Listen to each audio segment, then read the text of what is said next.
not had time to prepare a little intro vignette, so we're just gonna jump right back in. I hope everybody is still well aware of where we left off last time, which is at your campsite, essentially. So you've spent significant amount of time in the Whistlefang lair, and by the time you emerge from it, it's already well after sunset, and you realize that trying to hike back to Sandpoint would be an exhausting trip at this point. So instead, you decide to break camp and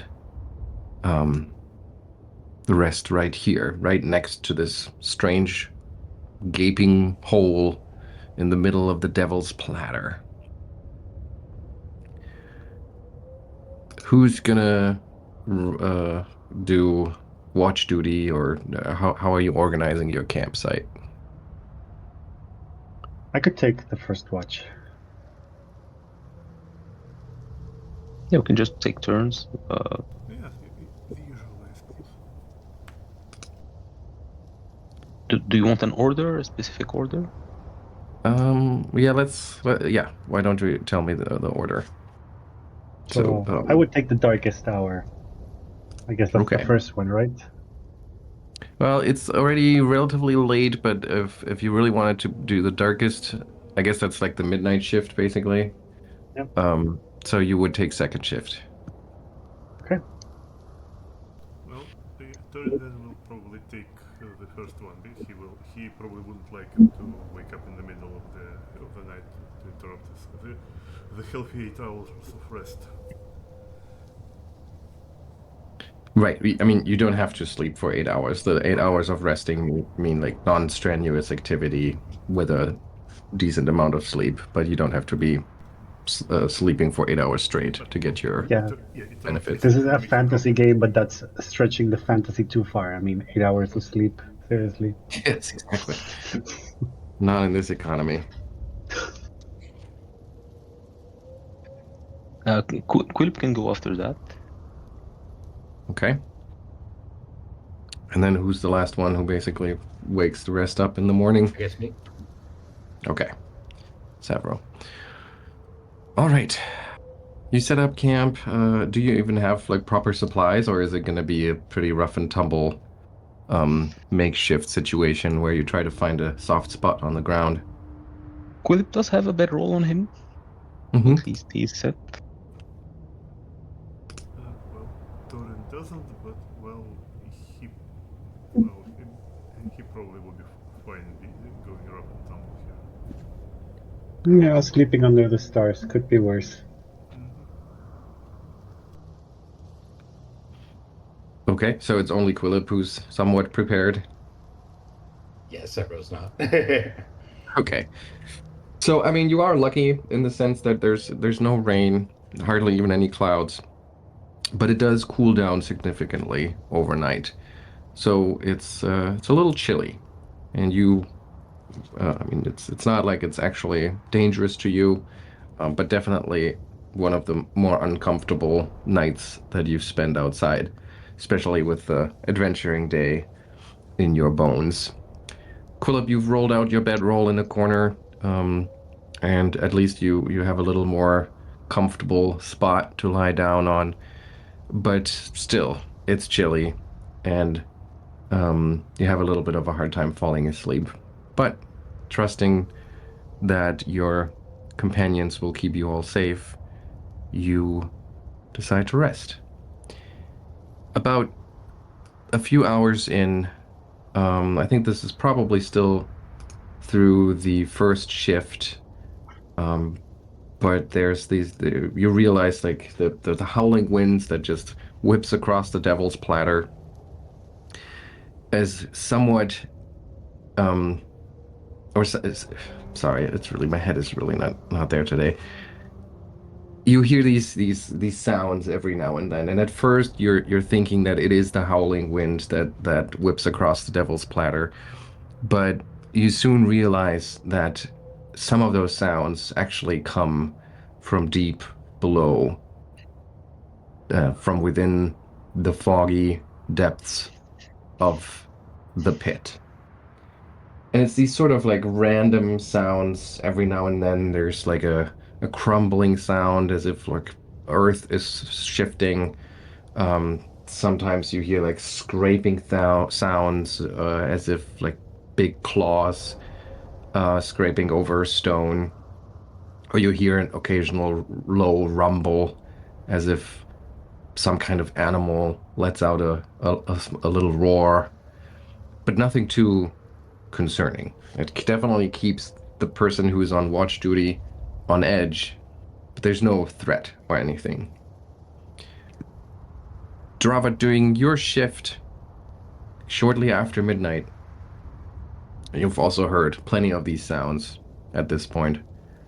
But then there's one sound that's a little different, and it actually starts with a faint light that you notice because it is now so dark. I mean, even with the moon out and the stars out, the pit itself lies in almost complete darkness. But then you notice this like slight shimmer. And at first it's just a faint orange yellow glow. And then at some point it starts to grow a little brighter.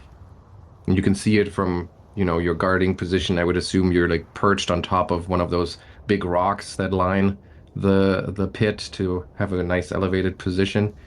Perch dramatically.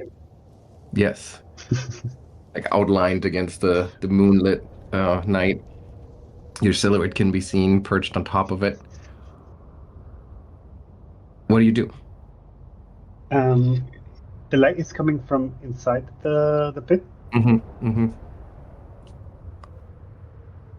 and it's just one single light. He hasn't noticed me. I mean, you the way that, or you're sitting a good distance away from the actual pit, so you can just kind of see a little shimmer coming from somewhere within the pit. You can't really tell. Can I Can't really move pinpoint it. quietly to see, just observe? Sure. Yeah, sure. Can you give me That's what it is. a blind stealth roll?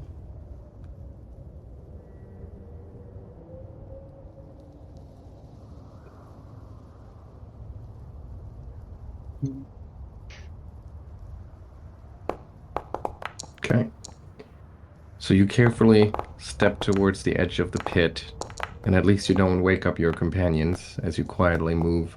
And you like peek over the edge, and you see in the fog, like very far down, the light just kind of gets diffused in the thick fog, so that by the time it reaches the top here, it's just this like directionless, diffuse shimmer. Um, so it must be coming from way down below, and it's fairly faint. And then you see it move around a little bit, and then it goes out. And instead of the light, you now perceive a sound, and it sounds like leathery wings, like flapping. And then the light comes back in a blast, just this like fiery. You can hear the flaming roar again from deep down below. It's almost as if that pit is like gurgling. There's like this rumbling sound, and it's.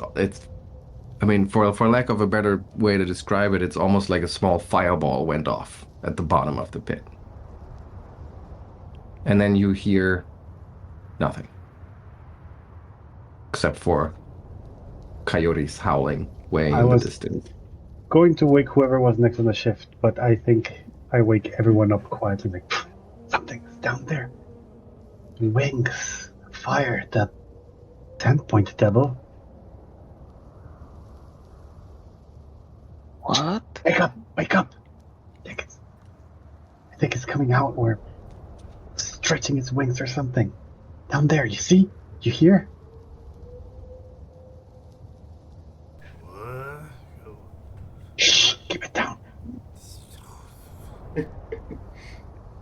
That's odd, but Did you see it move? Did you see it at all? I saw fire. I heard wings. There was a light. Maybe he's taking care of Cruncher for us.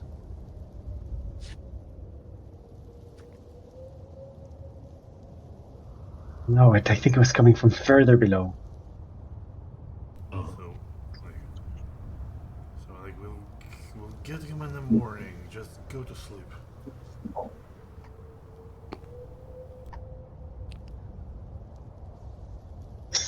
Sevro, you see anything? Am I? Are we? Am I in a spot where I could look, or do I have to sneak over somewhere? You can approach the edge of the pit, sure, and Sure. it's quiet. There's nothing to be seen or heard. There was something. So whoever's taking Sure. next watch, Yeah, not I that I'm bet going to there be able was. to sleep. I'm sure there was. Well, maybe just keep watch again and wake us up if it comes back. Maybe it went further in, I guess. I don't think there's much we can do about it right now. Yeah, it's not like we're going to go down and explore at the moment, but yeah, definitely stay on guard. All right. Your companions more or less grumpily roll over, try to fall asleep again. You finish your shift without any further incident. Toren, disturb your sleep with the threat of the Sandpoint devil. And you grumble to yourself. Um, and yeah. Once your shift is over, you wake up the next person, and you finish your guard rotation until it's early in the morning. With the early light, all of you wake up. Your body's aching a little bit from the uncomfortable night on the ground, but you're still rested in a mechanical sense. And it's time to decide. Head back to There's Sandpoint. definitely a Sandpoint devil now. I heard it. I know what I heard.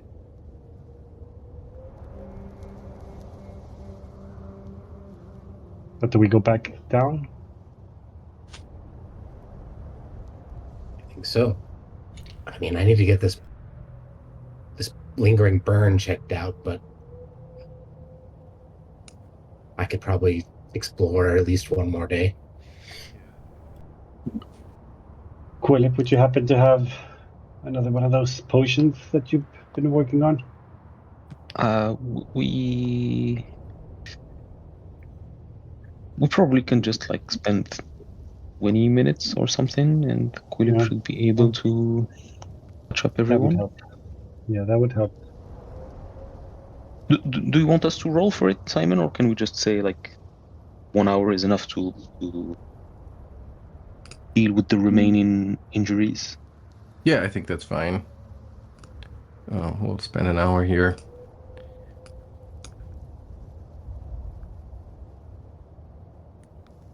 And Ali, you might want to hit the rest button on Drava's sheep. So, I did.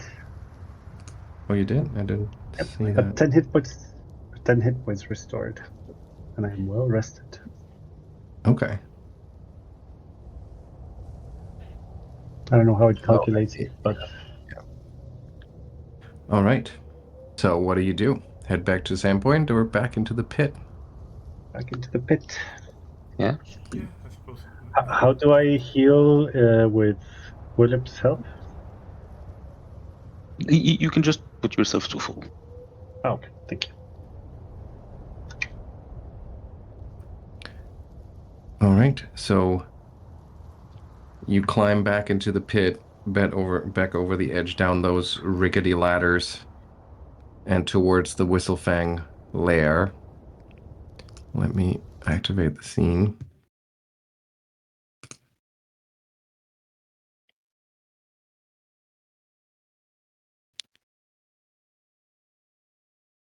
And we're back in that weirdly decorated entrance chamber of the Whistlefang lair.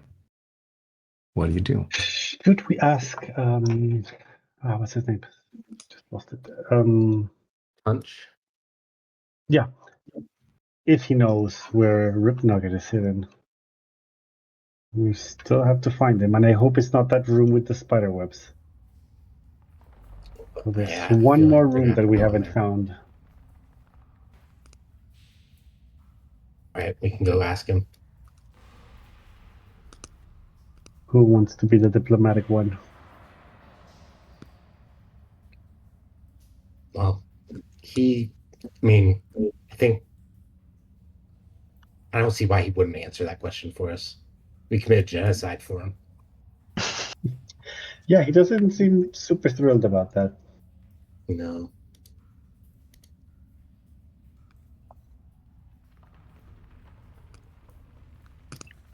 Several will like kind of, because he doesn't know if this trap is still working. He'll be like, Touch, are you in there? And you hear like, what? Who's there? Touch, Who's there? can you open your Oh, door? calm down, sausage. Calm down. Calm down. I said, sausage, calm down. Sausage is amazing. I'm here for sausage humor all day. And you hear like the sound of a scuffle, and then finally the little secret door opens, and you see a bloodied Tunch, with sausage still attached to his calf. And says, "Oh, it's you again. Good morning." Morning. What? Why don't you come on in? Oh, yes. It's fairly hospitable of him. Thank you. And he like manages to dislodge himself from Sausage's maw. He says, "So, what? You here to finish the job?" Well, we got Minargul? Is that right? Minargul, yeah. Yeah, we got Minargul. But we are thinking we might have more work left to do. Do you know where Rip Nugget is?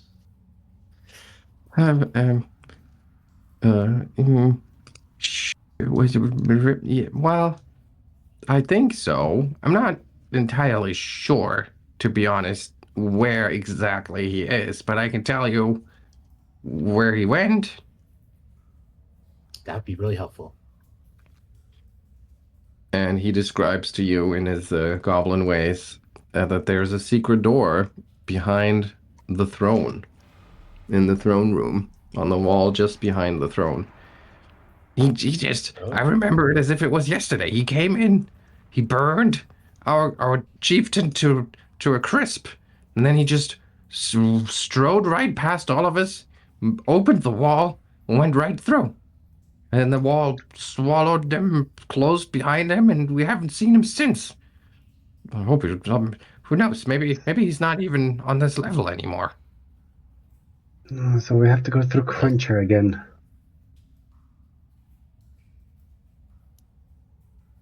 Yeah. Well, maybe it's the occasion to see if he's either neutral to us or maybe put him down.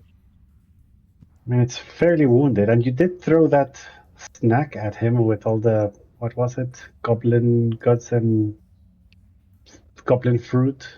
Maybe that puts him to sleep.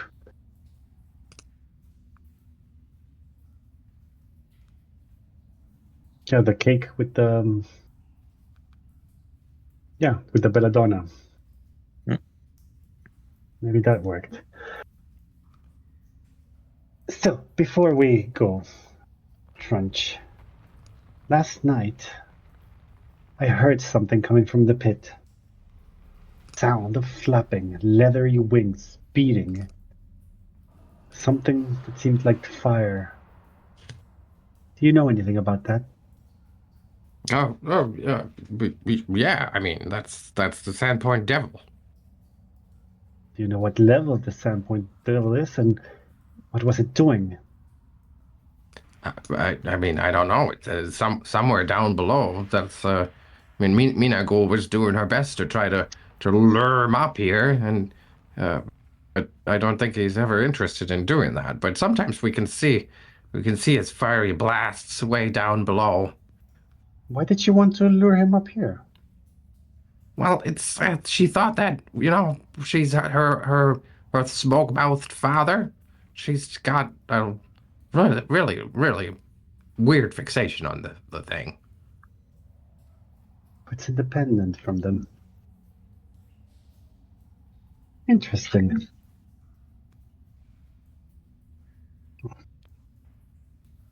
Perhaps we could continue this line of inquiry with Rip Nugget. Yeah, he has some questions to answer for sure.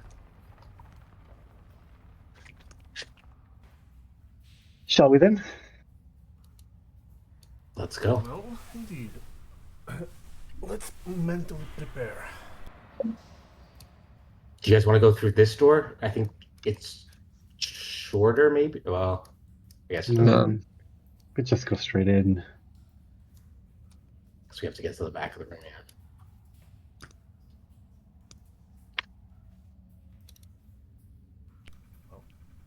And once everyone is ready, Toren will open the door. All right.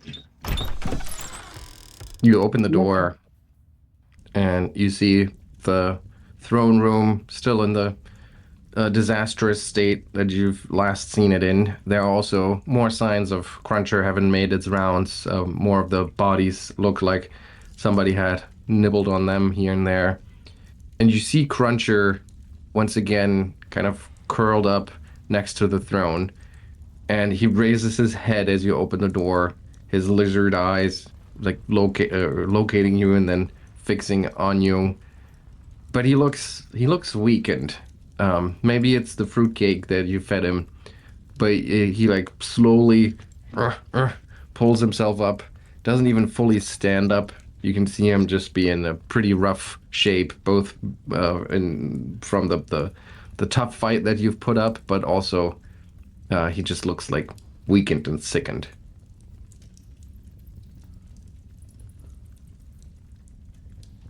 Go, go, go. Cruncher, go away. Go down to your hole. Off you go, Cruncher. Toren tries We to need to go through the... Cruncher within his... Oh, he's in our way. Yeah, he's right in front of the bloody throne.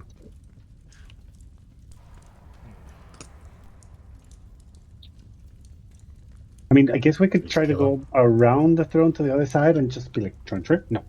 No, Cruncher. No, back lizard. Okay, as you try that, you kind of make your way into the throne room, like carefully, slowly, I would assume, and like pointing at him as if he was an unruly dog, telling him no, no.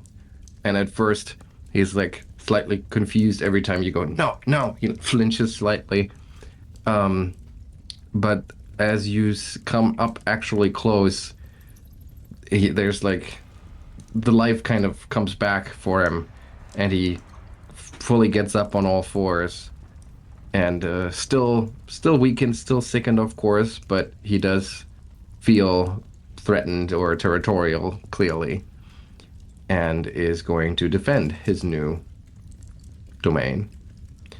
So let me start an encounter, and then unfortunately I have to step away for like 3 minutes. I apologize, but I have something I need to take care of. All right, Cruncher. let me start that encounter. We need Okay. someone with animal handling or something. All right, I'll be right back. So, was this it for Cruncher? And or one of us?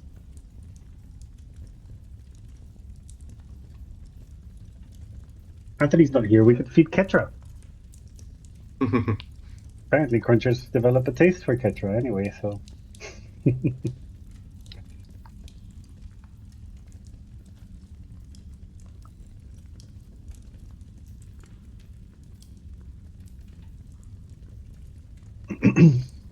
Okay, or not.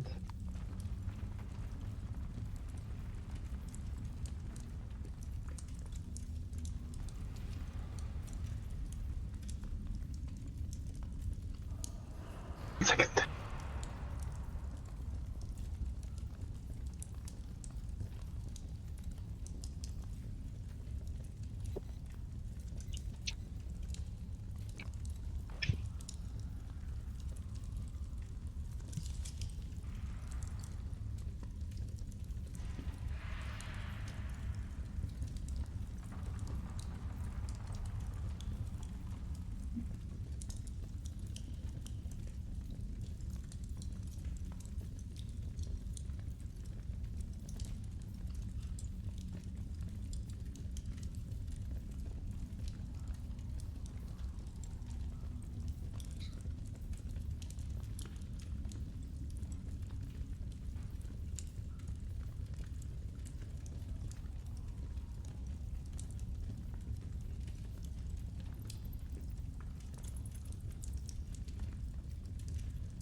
All right. Sorry about that. Welcome back. All good. All right. Are we all back? Sorry, I should have Yeah. used the little break time menu. All right. That's a function. Let's roll initiative.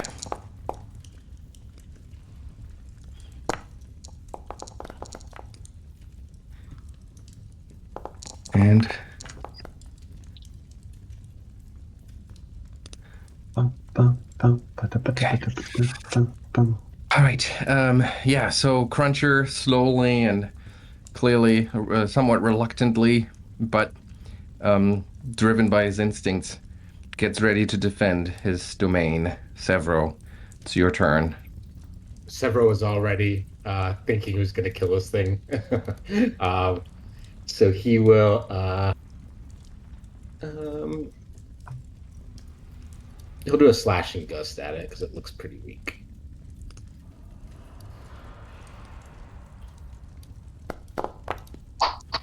And Oh. clearly, your heart's not in it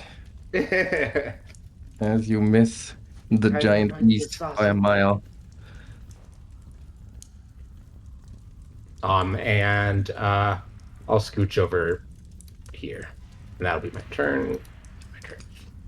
Okay, then it is Cruncher's turn, and you faced him before. You know how he usually, like, his fluent reptilian movements are quite terrifying, and he's definitely off his game as he uses the superior reach of his tail to lash out at Drava. Oh, Cruncher. and maybe she thought her stern commands would convince Cruncher to let them pass and just didn't prepare for it enough, but she gets a reality check in the form of 24 points of damage as the giant tail knocks into you. And in fact, there is such a force behind this. Can't I select at least one token? Oh, I have to select Cruncher for this. And he yanks back his tail and knocks you off your feet, and you'll land prone. Oh, Cruncher. How could you? And finally, I mean, you've seen his tactics before. You know that he likes to use his tail for reach, but then closes in for the kill with its claw and jaws. But he's so slow and that he prefers to fight from a distance here. But given the easy target on the floor here, he does another 11 points of damage as he just whips his tail at you. Ketra, Ketra's been in the receiving end of Cruncher. I don't think she's gonna go easy on the creature. oh no, I don't think. I think she knows that the correct tactical move here is to just eliminate the threat. I don't think she has any illusions about that. Any reservations? So what is she gonna do?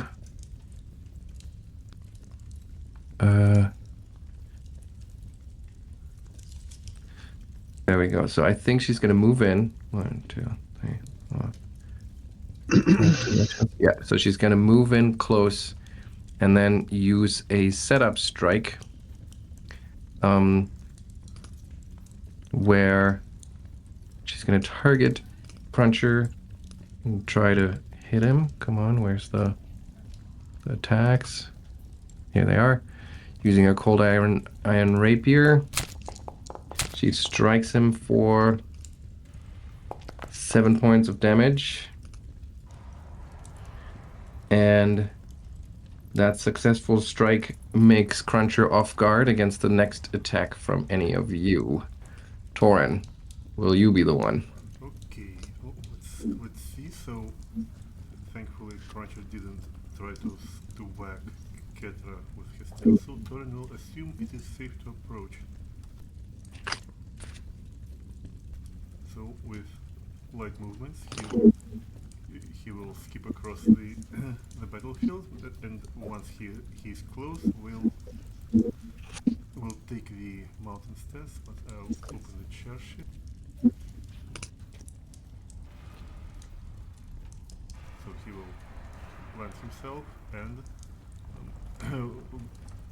a good look at Crusher, he will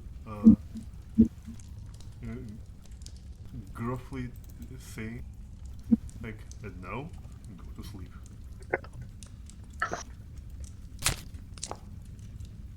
Yeah, there we go. Hopefully he will try to make it non-lethal.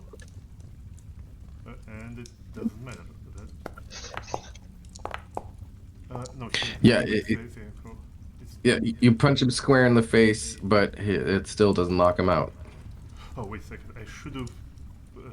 Right, I should have set the flurry of blows, right?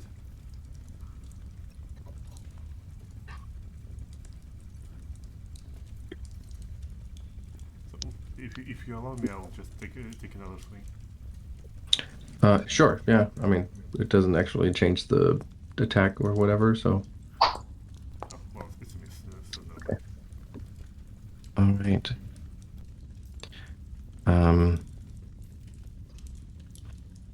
Then it's Drava's turn. Well, for starters, I'm going to get up. Mm-hmm.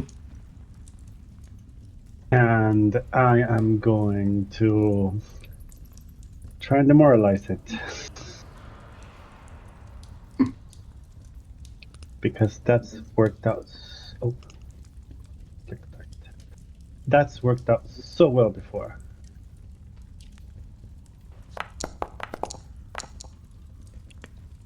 Ooh.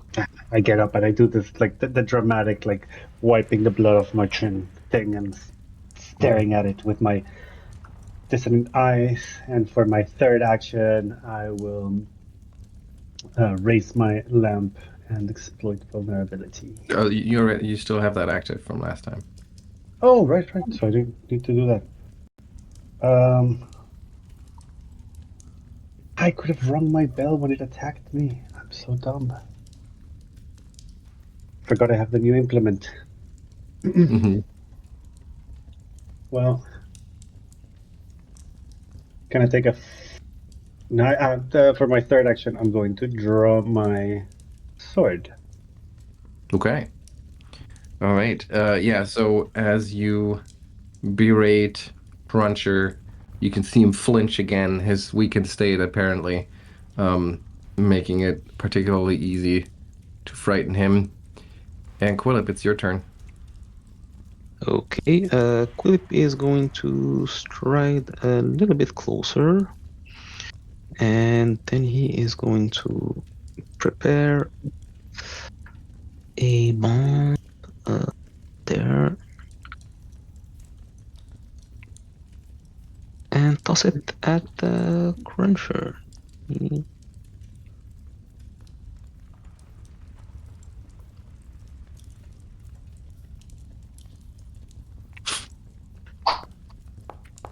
Okay, so he should still take the splash damage at least. Okay. So he takes the splash damage, and for a second there, it looks like he goes down. But then, through his sheer ferocity, he avoids being knocked out and comes back with 1 hit point, but being wounded. Sheer So he anger like and literally ferocity. goes down on his knees and then just goes. Still has fight left in him. Well, for the last action, Quillip is going to just do the same thing again.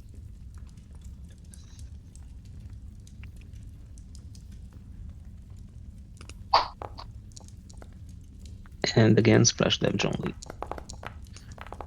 And I guess since he only has 1 reaction per turn, he doesn't have the reaction to prevent this knockout here. All right. And he goes down with a whimper, collapsing in the bloody dust and gravel of the goblin throne chamber. The magnificent beast Cruncher is dead. It's 48 XP for you. And a little bit of a bad feeling, I hope. Yeah.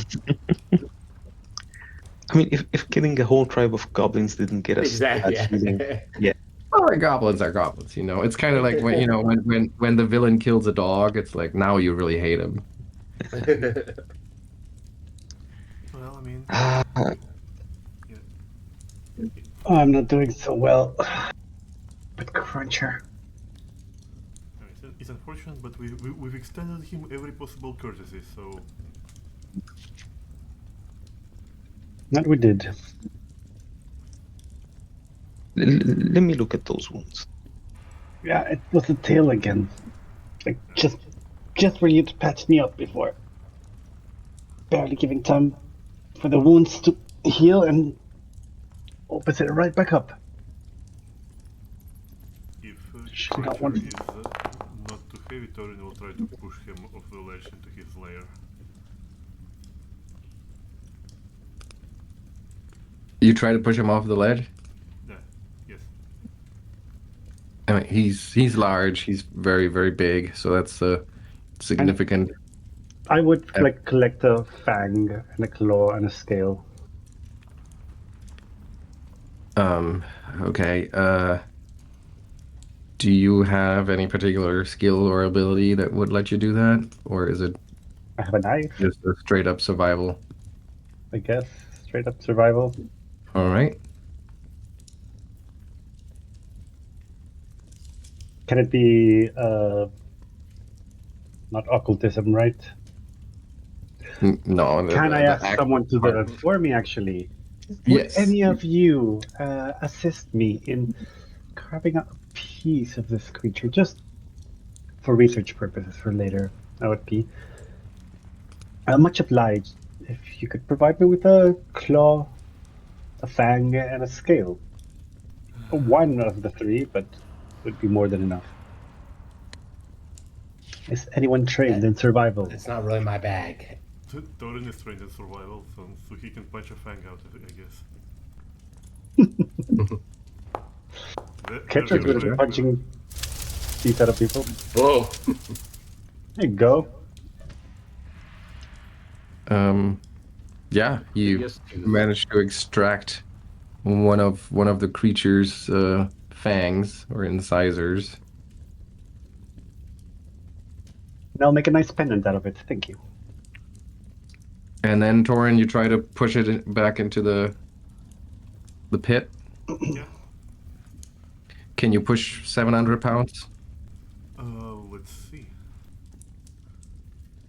Do you need to push it? I mean, if anybody else wants to give Torin a hand, I'm sure among the group you could do it. It looks a little, looks like a tough job for just one dwarf. Why do we want to push him? Yeah, Toren, what are Toren you just wants doing? to do it. Oh, it doesn't actually have anything listed for push and drag anymore. I'll check the wiki. Well, the others are asking you, why are you pushing him? What's the point? Yeah, what are you trying to accomplish here? I mean, he was been living down there, so let's. Yeah, but it's like his jail cell. Yeah, just let him lay in peace. It's done enough damage as it is. And his dead buddy doesn't care where it is. I mean, maybe he'll catch a second breath again. Dragging. In some situations. And I guess we'll have dragging just something kill its it bulk again. as a half.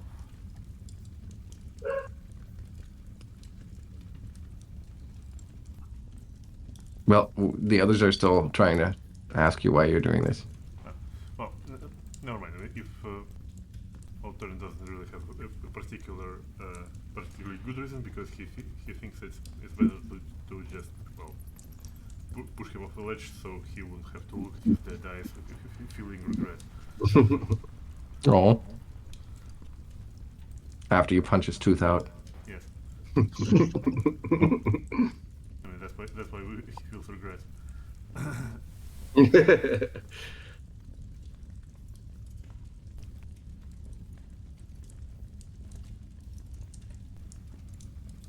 Well, using my lamp, I'll try to find this secret entrance Trench mentioned. Mm-hmm. Give me a Uh, perception check. Before we go, take one of these. And Oh,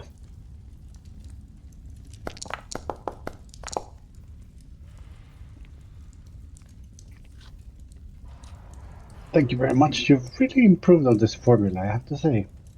Even the flavor is quite much better. Just rosemary, perhaps. Or maybe some cave fungus that I didn't see you pick around. You don't want to know. Yeah, either way, yeah, much better. Thank you. So, perception.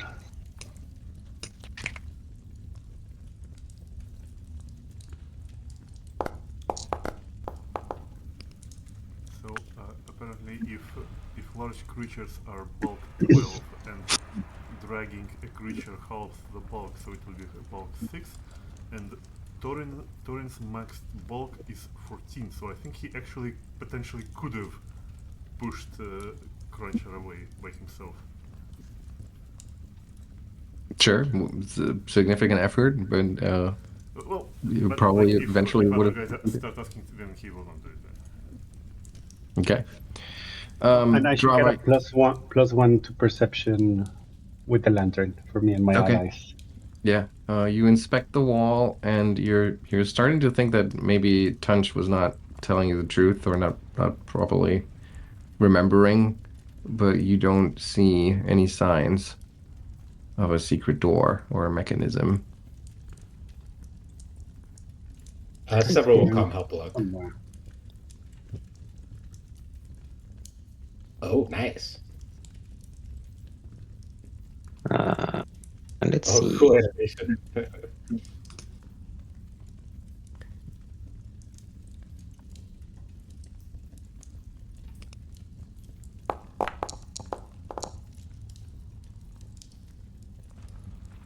So Quillip inspects it as well and confirms. It's like, yeah, I don't think there's anything here. Punch wouldn't lie to us. He's Well, maybe this Rip Nugget fellow actually can cast spells. Hmm. Sevro, you agree? There's, you know, your buddy's all right. oh no.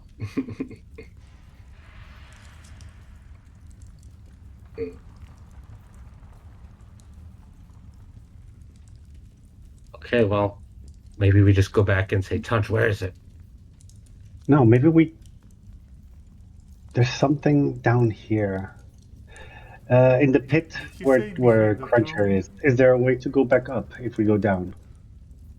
You look down in the pit, you see dozens of gnawed bones and bits of broken armor and weaponry littering the floor. There's a pretty foul smell coming up from below. You see piles of animal waste and shed scales. On the far side, there's a set of stone ledges that form a flight of stairs leading up into a tunnel to the west, but you don't see any way to come up to this ledge that you're standing on. So, and it's about 10 feet down into the pit, so it's not super far, but Wait a second. there's no Does anyone have laddering. rope? Wait a second. Toren will ask others. Have we checked the throne itself? And he will kick the back of the throne. You kick the back of the throne. The, the wooden construction like trembles under the kick. Some of the charred wood crumbles under the force. The body of the burnt goblin chieftain slides off the chair and lands on top of Cruncher's carcass. But nothing, like no mechanism is triggered or nothing's revealed. Oh, Toren want just to check if maybe there is a secret passage under the throne itself. So How did I go? Several will detect magic to see if Quillip's intuition was right. You do detect magic. And this is level 3. You learn the rank or level of the most powerful magical effect the spell detects, but you don't yet know where the magic is coming from. So where you are standing right now, you do detect magic, and it's rank or level 4. There's definitely some magic. Toren, you inspect the throne. Is that what that was for? Yes, yes, yes. Okay, you really like very carefully move the throne aside. You dust off the ground below the throne, but it's unremarkable. Just seems to be cavern floor.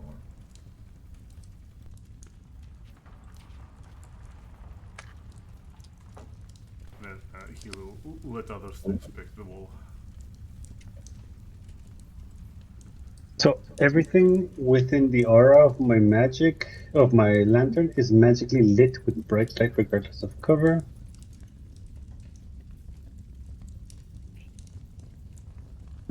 That's it.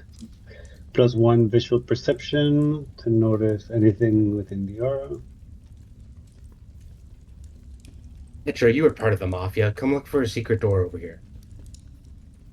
I'm sure she will grumble and bristle at the insinuation there, but she will give it a try with a perception check. The good old college try.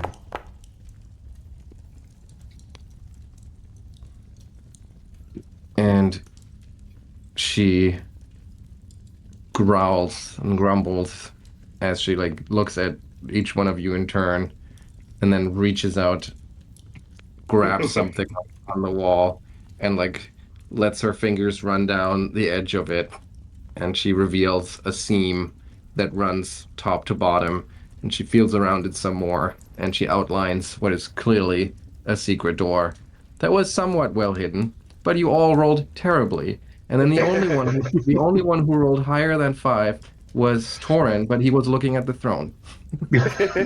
Oh no. See, Ketra, I knew you would know. Or be able to find it. All right, are we ready to... Have a conversation with Rip Nugget? I guess so. Yeah, I don't think it's going to be a conversation. Oh.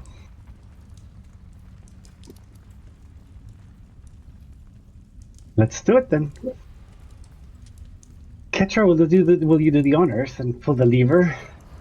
I'm gonna cast haste on everyone before we go, right before we go in, Ooh, in the Okay. anticipation that we're going to be fighting. okay. Do we need to? It's 1 minute. Okay. So we do need to keep that in mind as we go. All right. Yeah. So you cast haste just as Ketra opens the door, like feels around for the hidden catch, triggers it, and then is able to push part of the wall aside. And she reveals a short passage that ends at a door that looks very different from the rest of this cavern. And Sevro, your arm is starting to itch as you get a distinct whiff of well-known architectural styles. Oh, let's go. Let's Um, go. So Ketra is going to take the lead here. It sounds like Severo is kind of like being like, okay, let's move. Yep. This is not going to last forever. So she kind of like hustles into this hallway to open up the next door, Uh-oh. and that is something else. As you like make your way through this passage here, the smell of the goblin warrens falls away, and the room that is revealed in front of you is completely out of place. There are white stone walls trimmed in redwood paneling, polished red flagstones on the ground, the kind you would find in like temple floors. Ahead of you, a gold 7-pointed star inlaid into the floor, sconces with flames that don't flicker quite right, and a bunch of wooden shelves stuffed with books and tablets and scrolls, but seemingly very well organized, like all of them neatly lined up and in little drawers. weapons be in this room. Um, There's a wooden desk to the north that is heaped with more of the same stuff. 3 steps to the east, and once you get a chance to take the room in full, you'll see there are also 3 steps to the west that lead up to black stone platforms of some kind. The platforms themselves are edged in gold runes, each one with another 7-pointed star inlaid. On the eastern platform, you can see 2 bodies crumpled in a corner, and just, I mean, you think it's 2, but it looks like it might be even more. Weirdly deformed, weirdly long limbs. There's a sour and at the same time sweet smell emanating from everything here. In the center of the room, there's a goblin in armor. At least, at first you think it's a goblin. The armor flickers with flames, which is unusual, since goblins usually try to avoid fire at all cost. He's sitting on a stool and has a book open in his lap. Even more unusual for a goblin. There's a hunched creature reading the book to him in a clicking kind of language. And there are 3 more of these creatures kind of like scattered across the room in the same kind of crouch, going through books, thumbing through them. Let me show you what the goblin looks like. Here you go. And the creatures, at first, you're thinking maybe they're goblins as well, but soon you realize as they like turn around and they open their maws in all the wrong ways, some of you might recognize these as sin spawn. Ancient Thessalonian flesh-warped servants that the Rune Lords created from raw sin magic itself. The goblin looks up as the door opens and Ketra starts charging into the room. His eyes are like dark coals, and he smiles, the goblin shark grin, as if he's pleased to see you all. And he says, "Ah, there you are. I was starting to think you weren't coming." And then he just waves at some of the synth spawn in the room, and they all drop the books they are reading and get ready to defend this place. So let's get everything going here. So I'm going to add that band, and we're going to add you guys. And we're going to assume this was about a round worth of haste. Okay. Where does it currently stand, the haste effect? Oh, I don't actually have a 10 haste rounds effect on remaining, it Ketra. says for me. Okay, so let me put that on Ketra. Oops. Yeah, so can you all make that 9? And I will roll initiative for us here.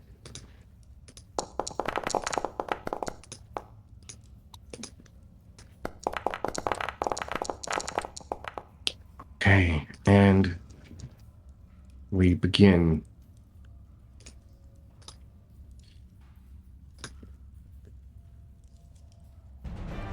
All right. Okay.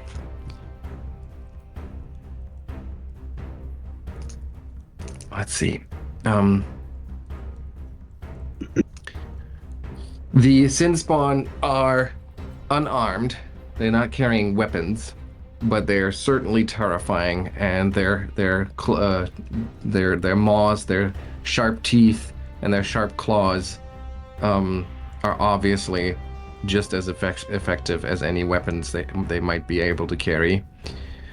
And it is the first one is right this one here at the corner, and it's gonna come running up towards the door blocking Ketra's path and then attacking her with a claw, hitting her for 8 points of damage, and followed up with a bite, which it misses, however. Then we have another one of those sin spawns that is going to move into position over here. Given the bottleneck there, it's smart enough to kind of stay back for now, ready to fill the breach if it opens up. And then it's Quillip's turn. Okay, Quillip is going to start tossing some vials. Let me check that I have. Okay, it did take into account the range penalty. So that should be splash only. And then a second one. Again, splash only. Wait. Ooh, sorry. That's not the right weapon.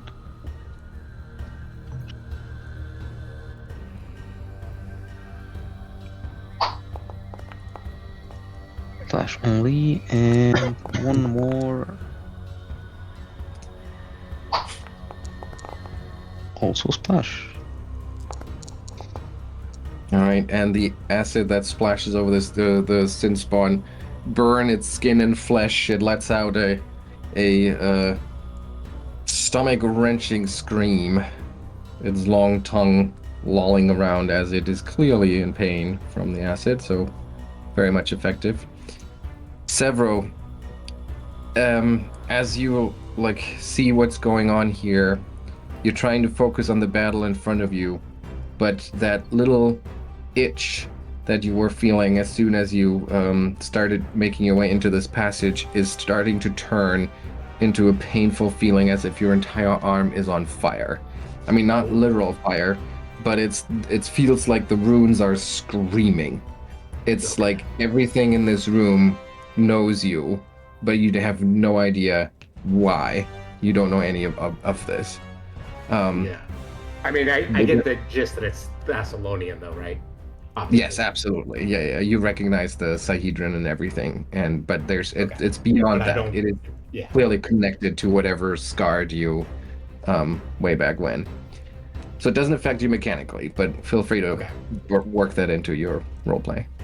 Yeah, I mean, I think Sevro was coming in here intending to unleash a fireball in the room to scour Rip Nugget and any minions he might have had. But especially on seeing this and seeing the books, Sevro has no interest in burning those books. He wants to figure out what's in them. So instead, he's going to, at Rip Nugget, he's going to cast Laughing Fit at Rip Nugget. It's only 30 feet usually, but I have reach spell, so Nice. I can extend it to 60 feet. Very nice. Love that. Let's see his save. Okay, crit saves. Okay. And with my last action, I will shield. He's probably thinking there's some sort of danger in here if his runes are screaming this hard. All right. And then it's Rip Nugget's turn. He wards off that spell, snorting as you try to attack his mind. And he says, I'm not some pea-brained goblin anymore. I am much more than that. And then he starts an incantation and that ends with him just saying the words, "Come join me, old friend." And you see in a room in front of him a phantom shape coalescing into view as he summons his phantom mount, basically.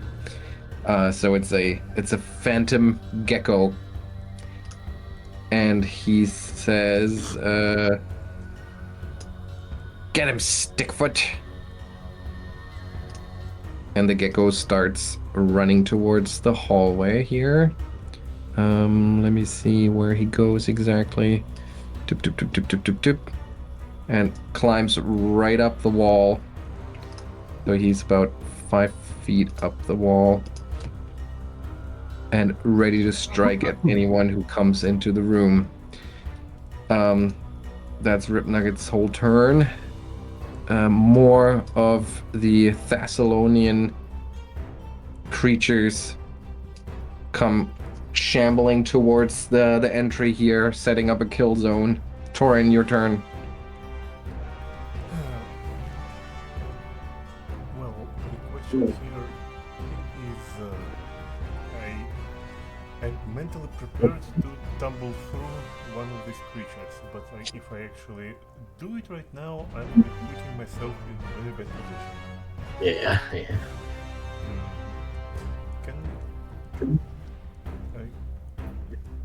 And I think we can't actually like switch places with Ketra without some shenanigans, right? Correct, I believe. I'm not sure if you could reposition potentially. Reposition. You do have a hand free, I would assume. Oh, of course. You would make an athletics check against her 42 DC, and then you could move her 5 feet. Well, we are weakened, so we have enough actions to at least attempt it, I guess.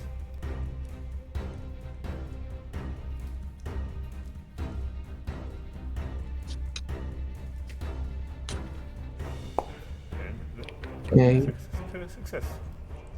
Right, but 5 feet is you don't really have anywhere you can move her within 5 feet, because you can't move at the same time. Well, I can move her up, I suppose.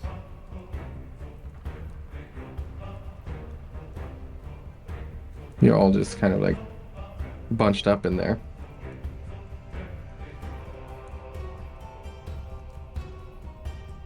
Karnas, you there? Yeah. I mean, you didn't hear me. I mean, I suppose I could just lift her up 5 feet.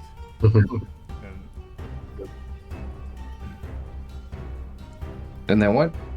Well, then take a step and then put her in my place.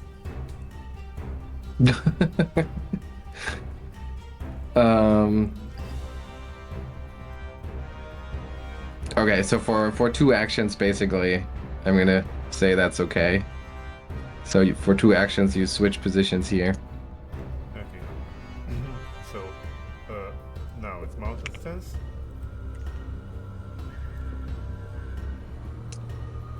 And flurry of blows into the sin spawn that stands right in front of us. Wait, mountain stance is an action, and the attack is an action, right? So that, and you use 2 actions to do the swap here. We do have the haste. Yes. Oh, gotcha. Okay. All right. The first one misses. Okay. Second one connects.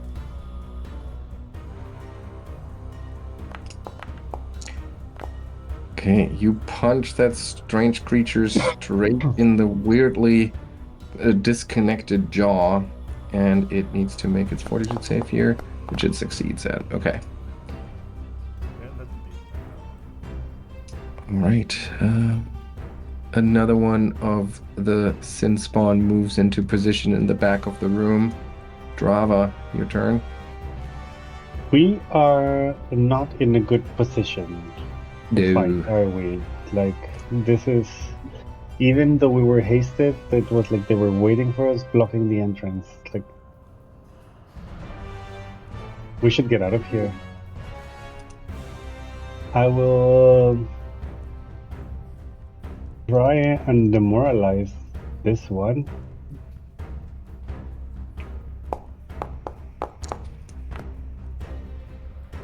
The one right at the entrance that I targeted. Okay, yeah, and this one being already pummeled by your friends does seem to be affected by this. But it's hard to tell by its alien I can't features. reach it, and it just looks like we're bottled in and walking into a funnel of death. So I will suggest we go back. Rip Nugget, come here and talk to us, you coward. No, that's not gonna work. Yeah, I just suggest that we retreat, and I will delay my action. Or like, can I go back through Sevro and Quillip? Yes, as long as you don't stop in any of their squares. Yeah. And as you call out to Rip Nugget, he just responds from deeper within the chamber. You have nothing to tell me. You will burn, just like that cursed little town. And then it's Ketra's turn. Let's see.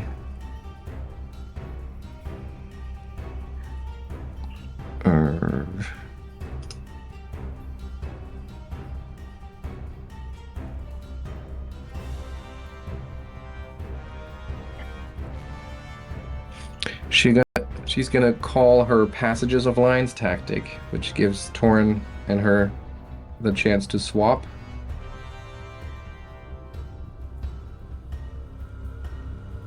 Toren, you willing?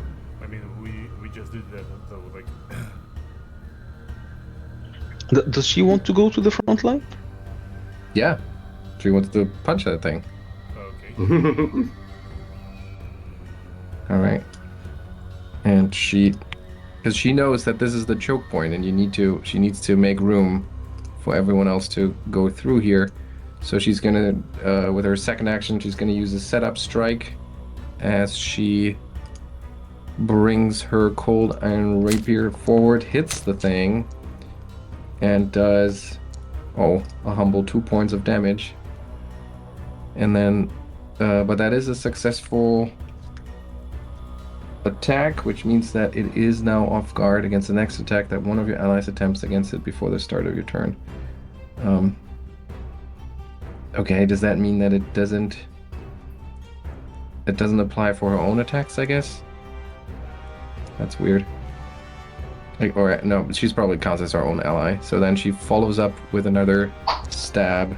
That misses, though. Okay.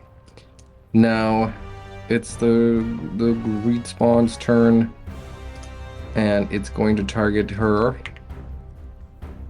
with a claw swipe and a quick bite, missing both of those. And then with its third action, it's going to step away, making room for the next one to jump in and target Ketra with a claw and a bite, missing all of those. And then it's Quillip's turn.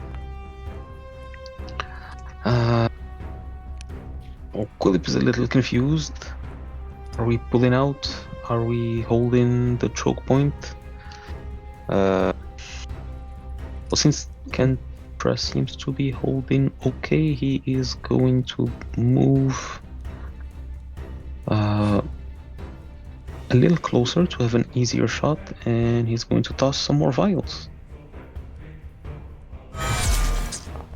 Nice. Oh, wow, okay. And you smash it straight into the creature's face. Takes the full regular damage and the splash damage on top, right? Yeah. Okay, yeah. It is doused in acid. And Even though then the second one misses. Splash only for the second one. Mhm. So that was move, strike, so that's 3. Oh, he sees maybe. I guess he can see that the creature is in bad shape, right? Yes. Well, I guess he'll go for Brock and try one more. And some more splash damage. And that splash damage is enough to kill it. The gap is open. Sevro. Whoops, sorry. There we go. Sevro. I mean, Sevro's definitely not going to be the first one in. He still doesn't want to do a fireball. What does he want to do here? He's going to cast a briny bolt at Rip Nugget.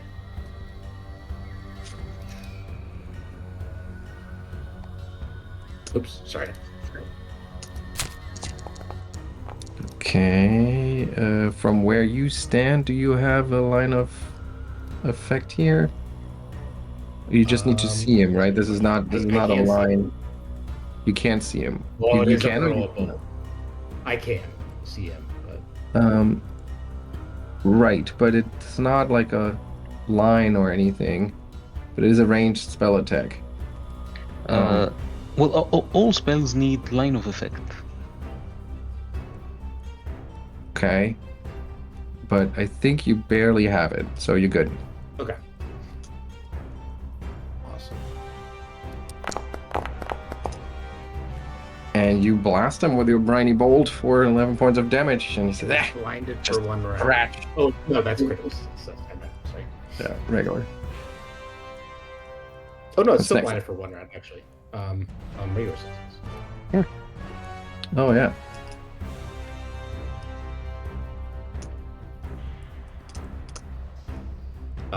And he will just shield again because he's not gonna be the first one to go in the room. Okay. And then it's Rip Nugget's turn, and he like looks around, his eyes full of salt water, and he tries to wipe it out. He says, "Ah, this will only slow me down a little bit. Get them, Stickfoot."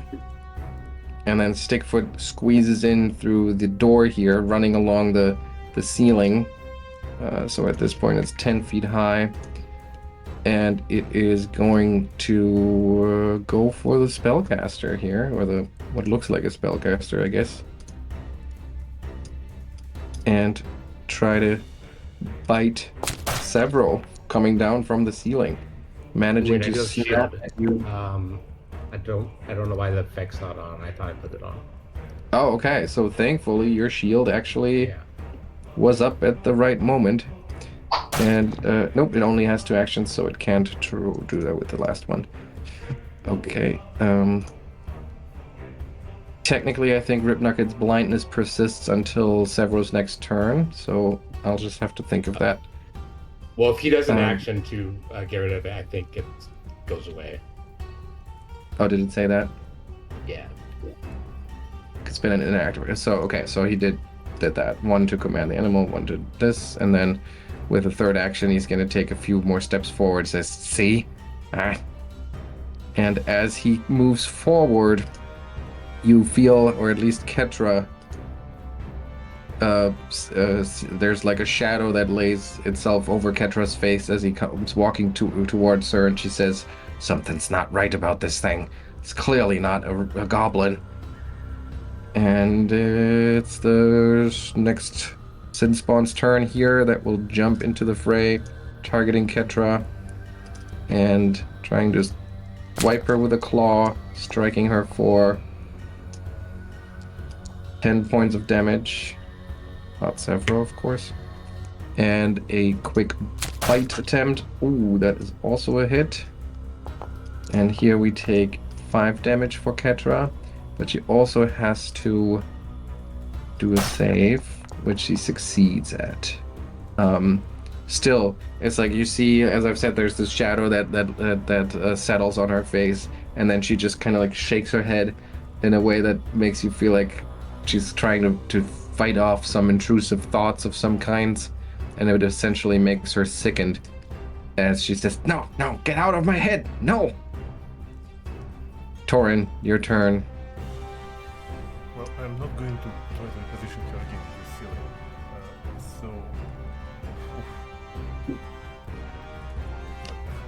Hopefully, Toren will tell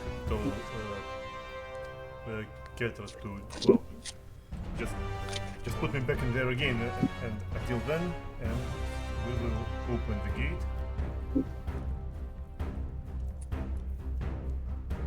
So you're delaying for now? Huh? No. Are you delaying for now? No, we will open the gate. And can I actually reach the gecko with my fists, or is it on the ceiling right away? I mean, it doesn't have reach, so if it is able to attack Quillip, you should be able to attack it. Okay, so in that case, we will open the gate once. Here is 1 action, then we will strike as a free action from being hastened. So Toren will punch him with his fists. That's a miss. Unfortunately.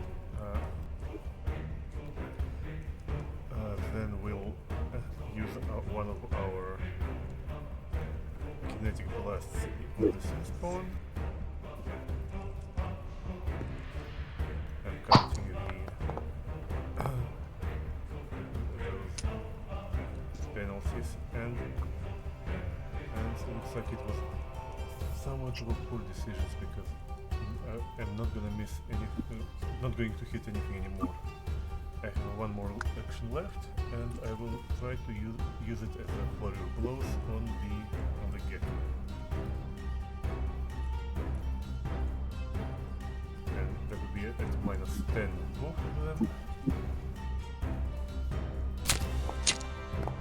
Nice. Wow. Okay. Wow. That's crazy. Okay, so roll the damage and then we can combine it just so we get into the habit.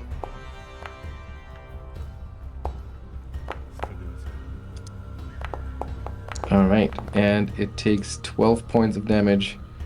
This thing now has to save on standing blows. Oh, right. It fails. And it's stunned. No, that's a turn well spent. Excellent. Alright, the greed spawn here in the back is going to... well, what is it going to do? It's going to delay, waiting for an opening. Drava. I thought we were all kind of retreating, but it seems like we're not. And I can't reach Rip Nugget, but I can exploit vulnerability anyway. Oh. What does it say? Select one Thaumaturge token? I don't know. Maybe you need to target him? I am targeting him. And you click use exploit vulnerability? Yeah. It says select one Thaumaturge token and target one creature. Where's the Thaumaturge token? That's new. A what token? Thaumaturge token? Maybe yeah. you don't have your There's own help. character selected? Yeah. Yeah. Do I not? And items. Thaumaturge implement. Yeah, but I have them all. No, do you have your token selected? Yeah. Okay. Okay, I'm gonna... Ah, yeah, here we go. Okay. Ah. So, no weaknesses, but personal antithesis. No, hang on. So this is... assuming a 22. Oh, I don't know why. Shouldn't this go against the regular recall knowledge DC?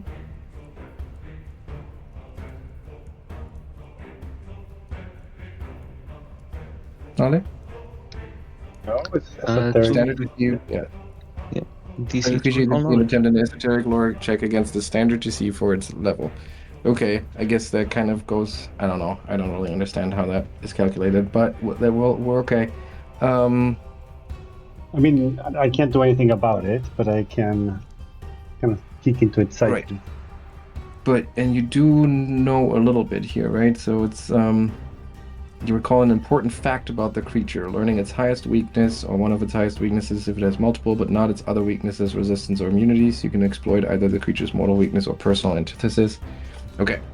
So, seeing this thing, kind of like the armor wreathed in flames, it's completely ungoblin behavior. There's like the way that its skin stretches above its skull.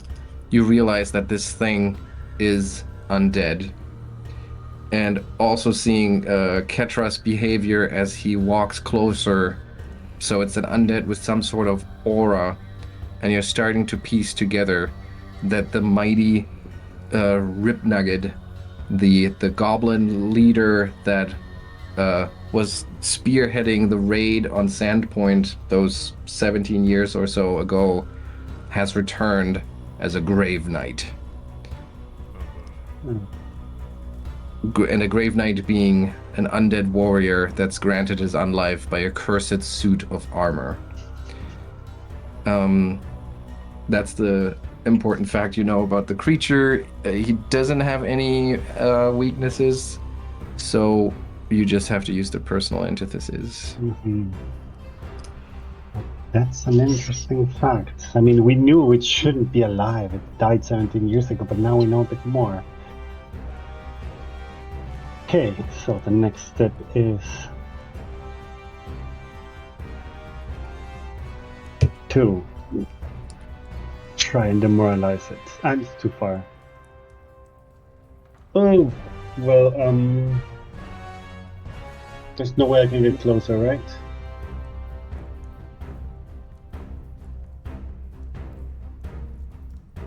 I will, yep. End my turn, the delay action, and end my turn. There's not much I can do from back here. Well, you can't delay anymore because you already took action, so you just end your turn. Yeah, Okay. All right, Ketra is going to use the Passage of Lines and swap with Toren. But not until after doing a setup strike.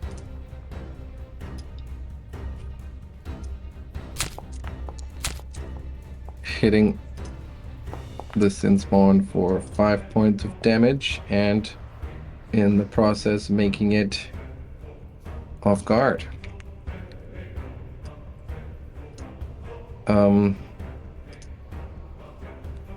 Is there another action she wants to do here? So she's done.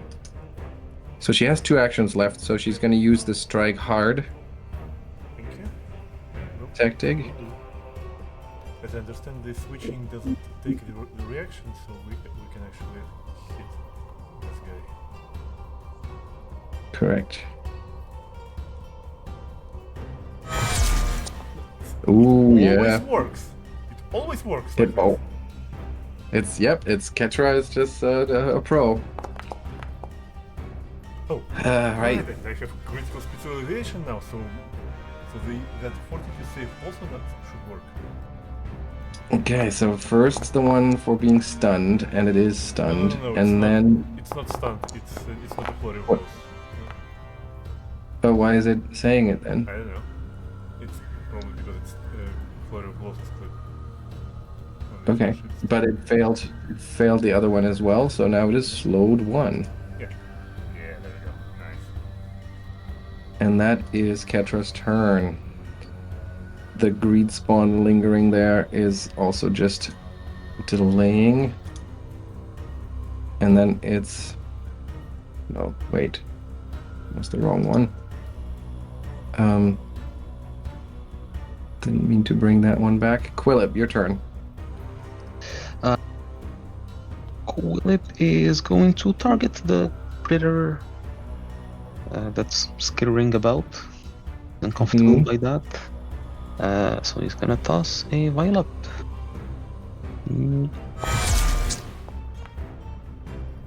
Like shooting fish in a barrel here in this tight hallway. Acid dripping down from the ceiling, but somehow Quillip manages to avoid getting any on his allies. And instead just showers the phantom creature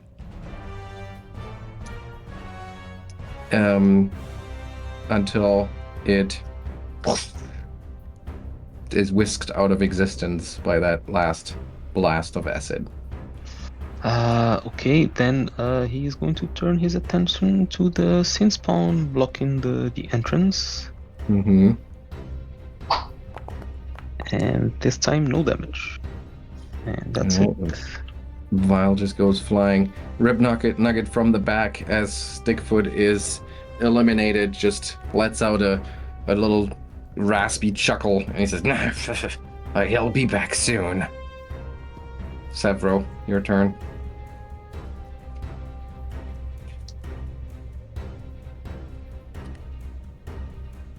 Matt? Oh, sorry, I was muted. I was chewing. Didn't want you to hear it. Happens to the I'm best of going us. to.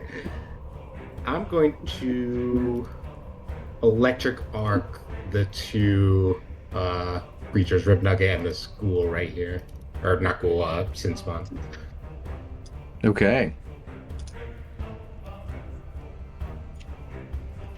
So this one first. Wait, so this one first saves. Does the other one still have to save? That's a good I question. think so, yeah. Yeah, I think so. Yes, okay. So basic save here, so that one is going to take half, and Rib Nugget failed, so he's going to take full.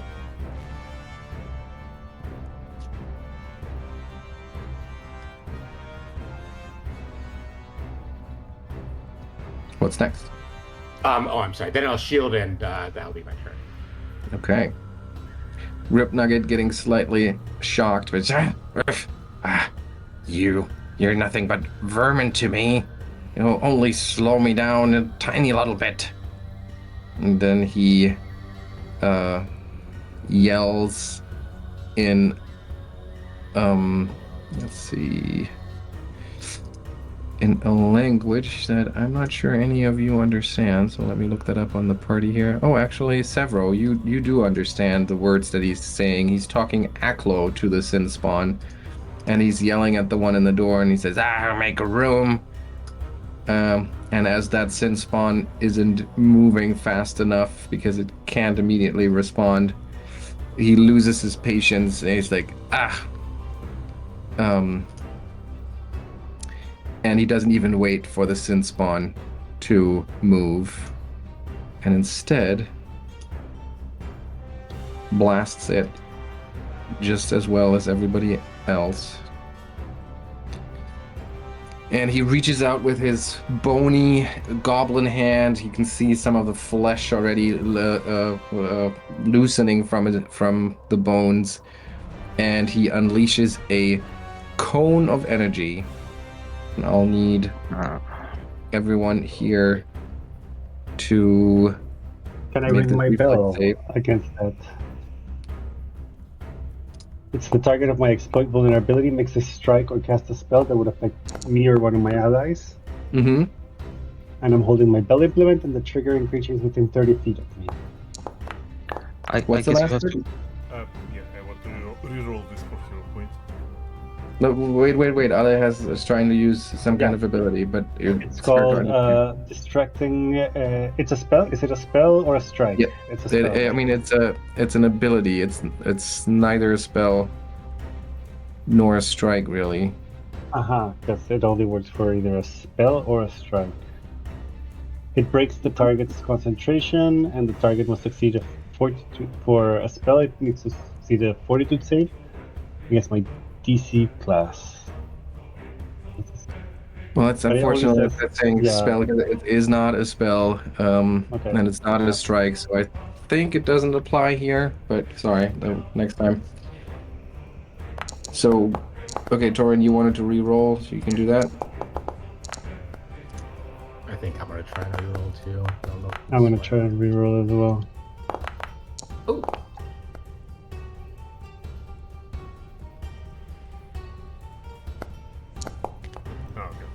Oh man, amazing. Okay, so here comes the damage. The greed spawn takes double and is just blasted to shreds by this devastating blast. Ketra takes half, and it's a basic save. So Quillip, you take full. Sevro, you take half. Toren, you take double. Do I take damage as well, right? What did you roll here, Drava? Yeah, I you also rerolled. take double. Double? Yeah, because you crit failed.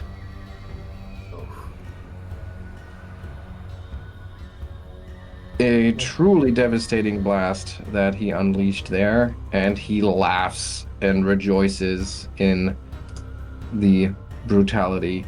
And then, I guess they have to wait until the last turn. So I think what happens is that Toren's turn comes up, and you can see the other two sin spawns getting ready to jump back into the fray, the ones that had delayed. Okay. Well, it might be a bit very counterintuitive move right now, but Toren will step up and try to punch this guy in the face.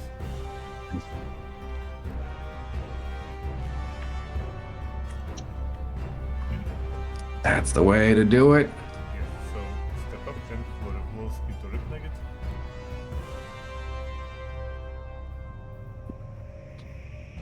Oh my god.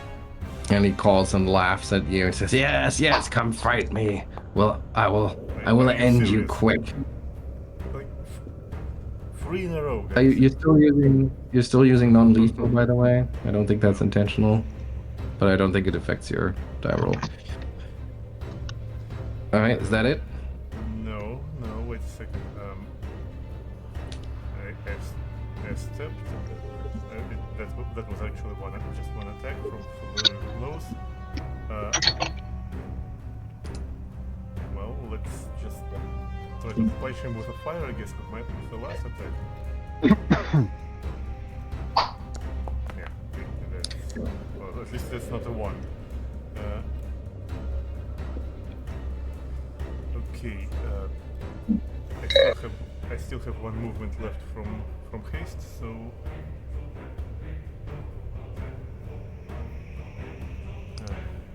this is very bad. But okay, let's step back. Step backwards, okay.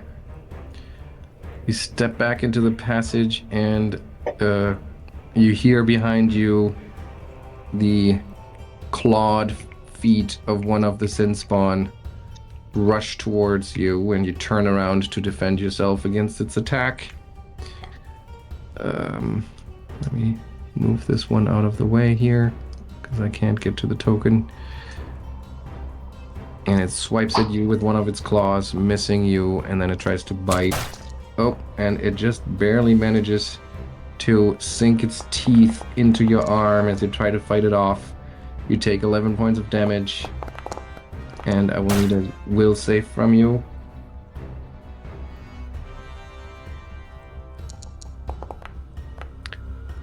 Okay, you feel these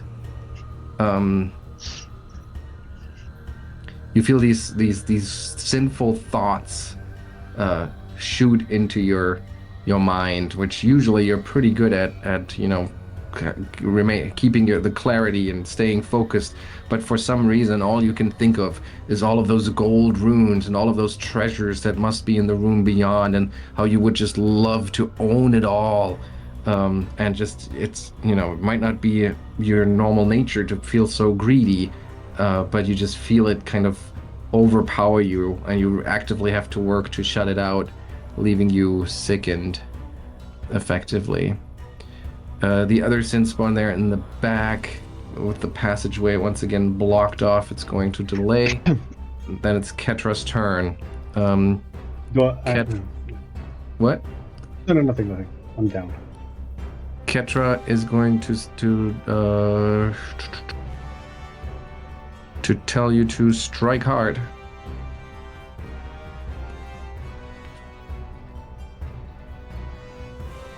Toren, do you want to strike hard? Yes. Okay, and as always, Usual. yeah, Ketra's commands are very helpful. And then, that was 2 actions. She's still hasted, so what she's going to do is she's going to try to retch because it is frustrating her, and it's not a fortitude save to retch you, so she's going to use her will save once, and then she's going to use it again. And the second time around, she manages to cut out those greedy thoughts, and that's her turn. Quillip. Is Drava down? Yeah, I am unconscious and Oh crap. Okay. but like there's not much I can do either way in the back here, so focus on other things. Okay, so Quillip is trying to figure out the proper order of operations here. He's going to start by tossing a vial at the sin spawn.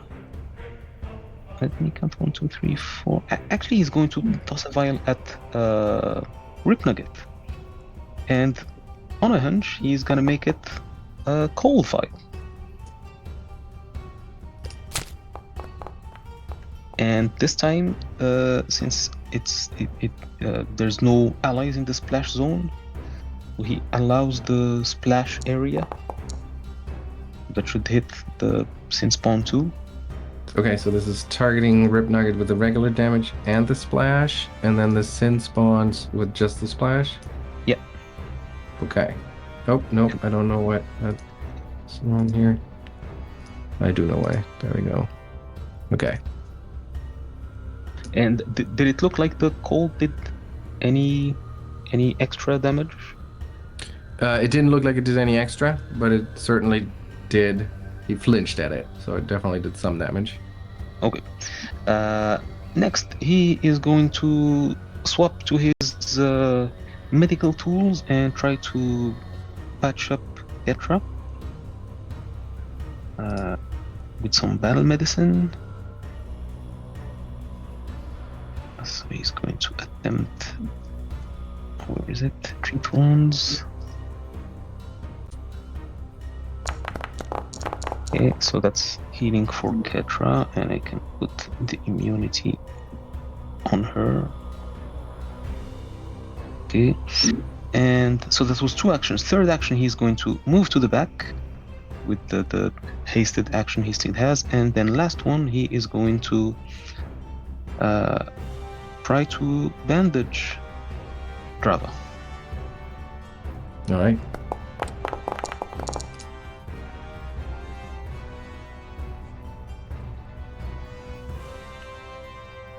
That should get her back on her feet.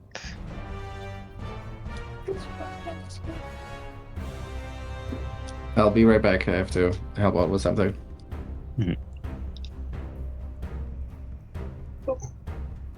I am only near death now. Thank you very much, Quillip. Should I fireball? I think I should fireball the room, probably, huh? I mean, will it work? Because Rip Nugget's covered with flames. Yeah. That's true. And it's the armor that's reanimating his corpse. Is there anything we can do about the armor? Well, we can. It's a curse. We can re-kill him first, and then we'll figure out what to do about the armor. But wouldn't knocking the armor off him? I think that's too complicated. Fair enough, yeah.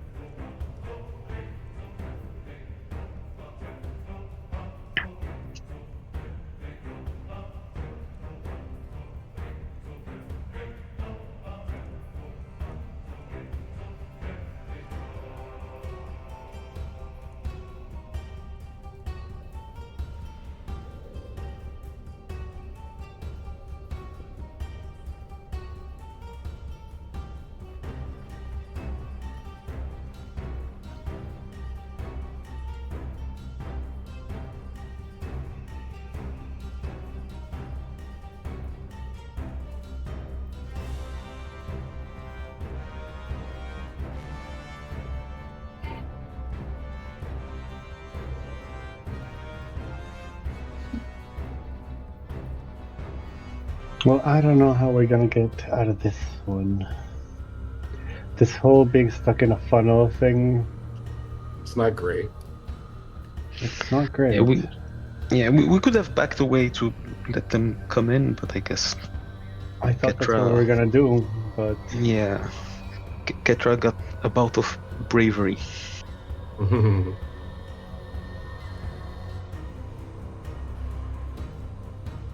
But we're not too far away. We'll soon get them.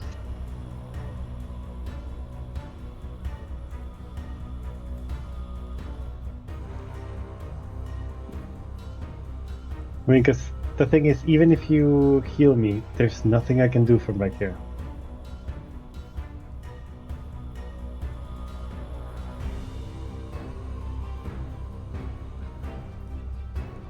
Unfortunately, Toren probably will have to leave Ketra to her fate. Because Sorry, I think that's Yeah, gonna that- be the strategy. sorry about that. The kids are playing with water outside, so I had to give them a new outfit. Okay, Sevro, do you have any actions left? Oh, I didn't go yet. Okay, your turn.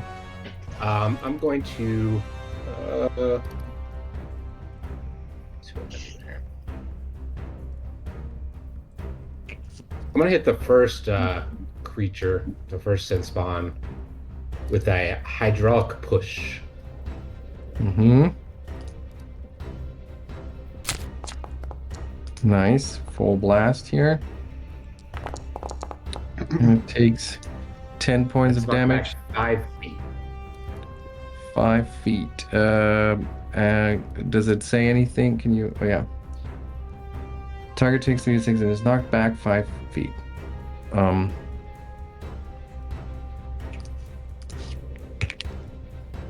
Hang on.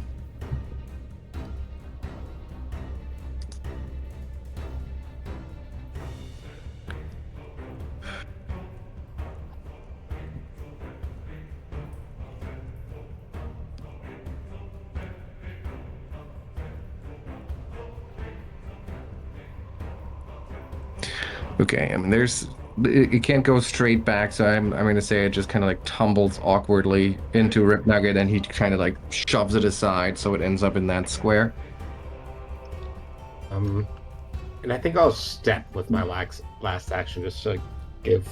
I don't know. All right, Yeah, And- that's my turn. then one of the sin spawns that had been delaying gets ready. Drava, your turn.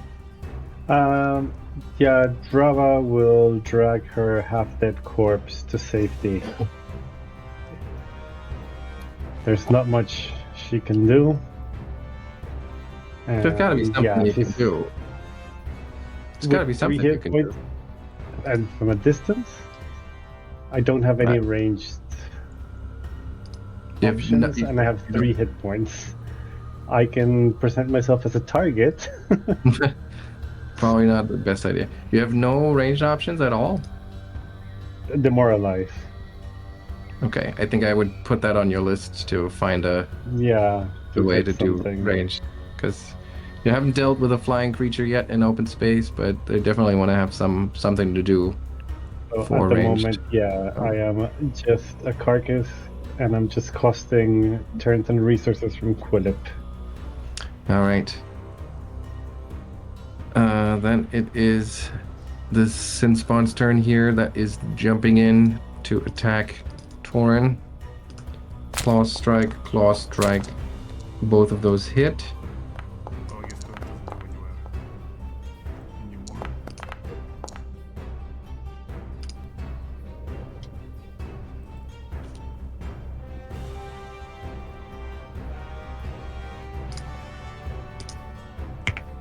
And Toren goes down.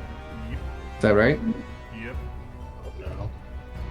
And Rip Nugget chuckles again, that raspy laughter. Yes, you all shall fall. And it's his turn. And he steps over Toren's body to target Ketra. and then swings at her with his dog slicer, striking her for 17 points of damage. Oh gosh.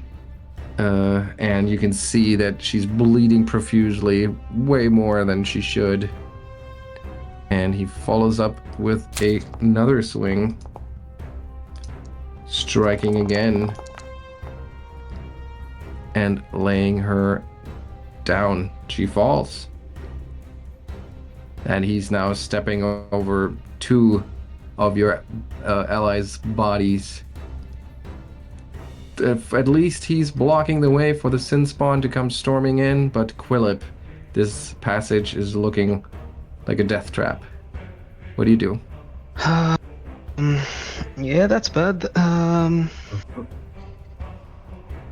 Quillip is going to devise a stratagem against what's his name? Rip Nugget? Rip Nugget. Let's see. Ooh. That's a 20. Okay. I need 1 second here to consider my options.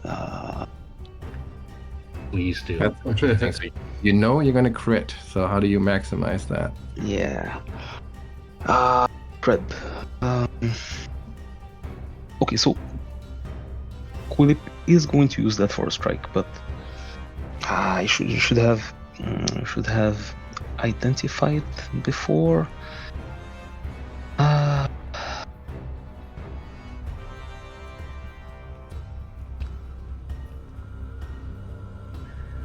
Okay. Okay. All right. I think Quillip is going to produce a. I have to make it. Produce a dread ampule. And then he's going to use that on Rip Nugget.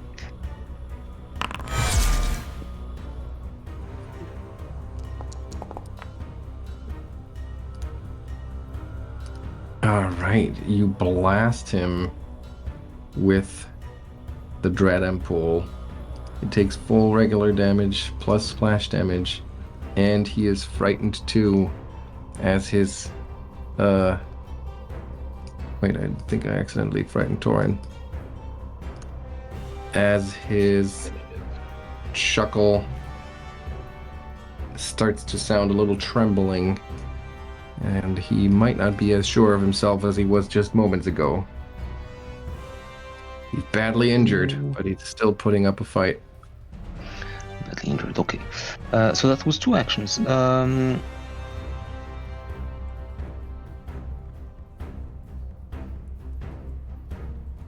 When I can get him out of here, I think Quillip is going to draw 1 elixir of life from those that he has already prepared for the day. Oh shit, I didn't click the okay, I'll just do it now. He is going to draw 1 of those elixirs of life, and he is going to drop it on the floor. So that's 1 action to pull it, and then free action to just drop it. Okay.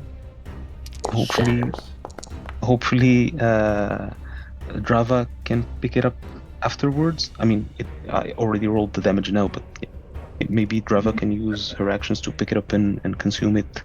So you drop it and it kind of like rolls over the gravelly ground. Drava, you see it right next to you.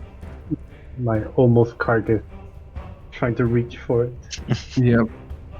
Is that your turn, Corin? That's my turn, right? I think he has 1 remaining action. Okay.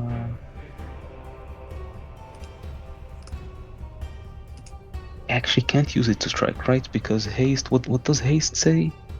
It allows you to strike. Let me double check. Haste. Use strike or stride, if I remember right. Strike and stride.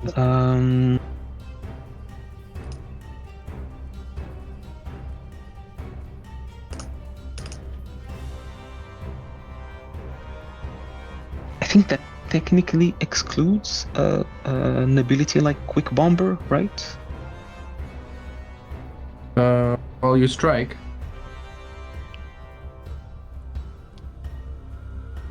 Oh, you mean because it's technically quick bombers the action and not strike? Yeah.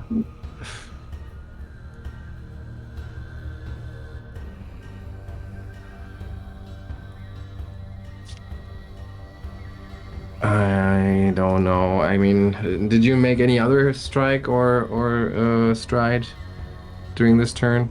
No, he was yeah, it was just yeah, no. Okay, so for his last action, he's going to move closer to the action, and I guess that's it. Okay, Sevro. Well, I wish I had prepared like Force Barrage at a higher level, or heightened. I'm gonna use my tattoo to do a Briny Bolt at Rip Nugget again.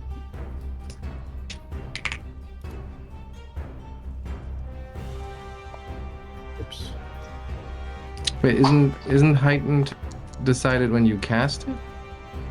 I think for a prepared, I think I have to actually prepare it, right? Yeah. Oh, you have to prepare it higher, and the spontaneous can heightened by using a higher. Okay, yeah, gotcha. Yeah, because I just looked it up because I was wondering if I could do that. I miss, and I already did my hero point. Unfortunate.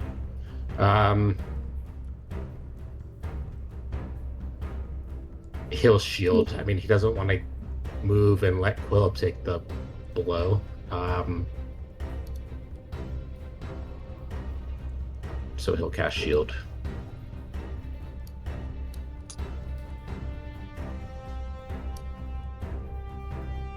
Okay. Toren, you're unconscious. You're gonna have to try to recover. Shouldn't Toren and Ketra move? Yes, they did. Okay. Okay, so it is. Oh, yeah, the, yeah. The dank scene, right? What? The recovery check or whatever it's called. Where is They're on your sheet next to your dying condition. I believe there should be a. I mean, you're dying 1, so you need to select that. I can do that for you, and now you should be able to roll that. Check. I guess for some reason I turned off the automation for this kind of stuff. Okay, so at least you're stable. Alright. Drava. Everything's done, yeah. I will try to pick up the potion that Quillip left for me, but I don't know how. I don't see You're it. really hard to understand right now. Hello?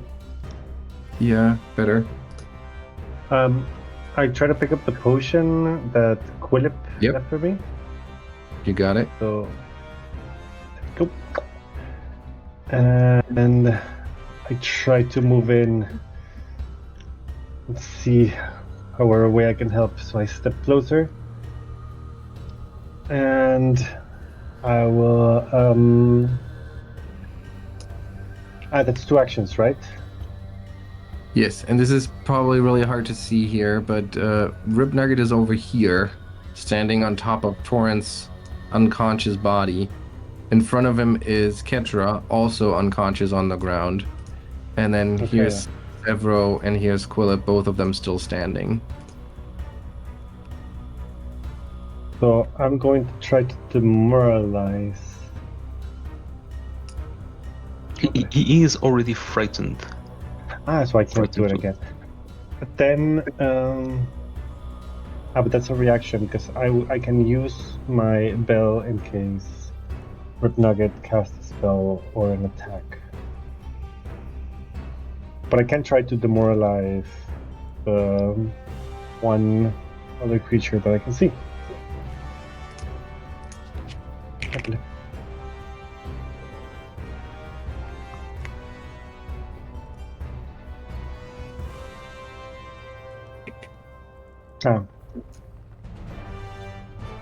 I don't know if it worked or not.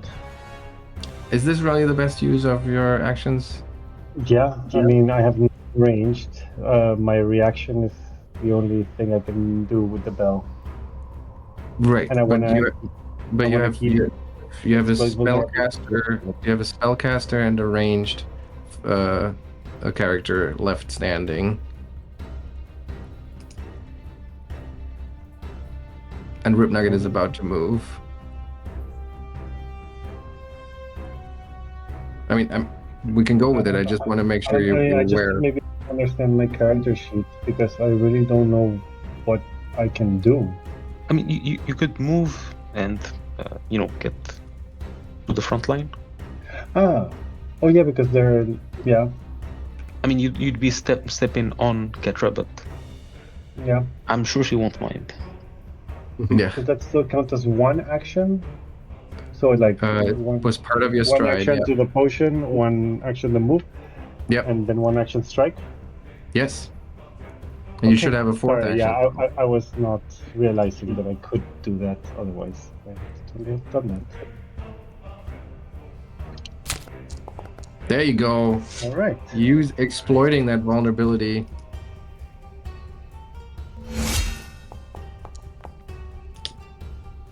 And Rip Nugget is like taken aback by your assault.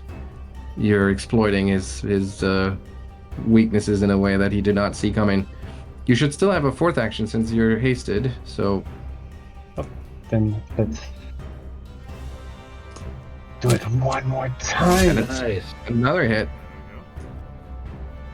Look at you, Drava. Yeah, like just it's swinging wildly, dripping Yeah. blood all over the place. Just dark determination. Indeed. Okay, with the Sandpoint in the back here, it has nothing that it can do except cheer on its master. Ketra's turn. So Ketra is gonna have to try to stabilize. With she the persistent. bleeding? Yeah, she's That's bleeding bad. too. That is very bad. So let's try to stabilize first, because I think what the bleeding will do is just bring it back. Okay, so her dying, it moves up one. And now she will need to... I believe the persistent damage just adds her, increases her dying once again. Yeah. And then she can try to stabilize, not stabilize, but to stop bleeding. Where is her effect? There it is. Let's try that. Okay, at least she's no longer bleeding, but she is on the cusp of dying. Being at dying 3. Dangerous, dangerous situation to be in. And then it's Rip Nugget's turn. Does she still have a hero point? We'll see. Leave Ketra alone. Come at me, you. Rip Nugget, like, he's creature. confused, he's mad, he's attacked by Drava, and he, let's see, does he have anything else he wants to do? No, I think he's just gonna have to do a regular attack here. So he's gonna try to strike Drava. He succeeds. Because I ring my bell. Oh, what happens? You ring the bell? Oh, the target of my exploit vulnerability makes a strike, or casts a spell, but this time it's a strike, and it's disrupting harmony. So you must succeed at DC 20 will save against my class DC. It says here, so No, it's disrupting harmony. I see. Yeah, triggers a strike. You create a strangely discordant harmony. Okay. He fails. haha, Ooh. my bell. It's tiny, but it rings dissonant. Should he become enfeebled or clumsy? What do we say, team? I don't know. What's better? Enfeebled, no? I don't know. Well, enfeebled targets his strength. Clumsy targets his dex. Probably Dex, right? Yeah. Yeah. Clumsy. Okay. All right. Becomes clumsy. Yes, it tries to strike on me. My bell rings and it pierces his bones. I But you dare you. still take the damage, though. Is that correct?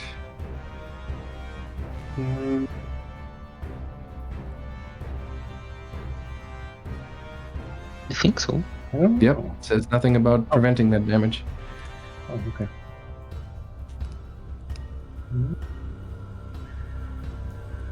Because it disrupts it, so you would think it would miss, no? Yeah, it does mention disrupt, but I'm not sure if it's disrupt like the keyword or just the. I mean, it's just in the name Fluff. of I the think it's a ability. description. The, Yeah. the other one is called distracting. It's just flavor. There's no actual disrupt happening. I guess of menace. Although it does say you implement things out abruptly, disrupting your foe. Let's see if in the original, so maybe this is just weirdly ported into Foundry. But No, because here in Archives No. of Menace, it says the same thing. Yeah, and it's not actually the keyword disrupt. Okay, all right. So you take that damage, 15 points, Okay. and the wound starts bleeding dangerously, and then he keeps hacking at you. I can't do it again, can I? You only have one reaction, Yeah. so- Yeah. all right. And you go down again.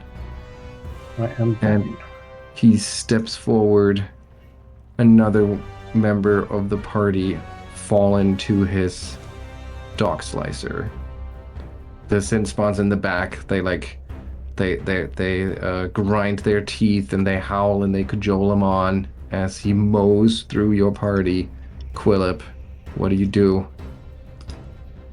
Well, Quillip is just going to toss bomb after bomb. Blast that guy. Whoa! Okay, Big so one. Now just fucking pray, guys.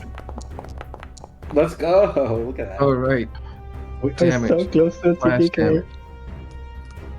damage. Okay. I mean, he's still standing as you just kind of toss at him everything you've got. Have you used your hero point? Not yet, then. Actually, yeah. I guess that's the right moment. That does seem like a good time to do it. Ah, It's a regular miss. Doesn't mean that he's not going to take any damage. oh, What's the that's splash? right. What's the splash? Oh, sorry, I didn't click it there. Oops. 4 points isn't quite enough. What about your third action? It's a regular miss. And that splash damage. Tell us. Let's go. Tell us how Rib Nugget ends. Well, I guess maybe it just melts enough of the armor away from him that it no longer has a hold on his spirit. Yes. And like these gaps start to form in his flesh, and you're realizing that this flesh was never actual flesh and bone. It was always just animated by the foul necromantic powers of his armor, and it starts to unravel and dissolve, and he collapses as his legs disappear from under him, and the armor clanks to the ground with nothing left inside. Fourth action for Quillip. There are still 2 sin spawns, but they are clearly on their last legs.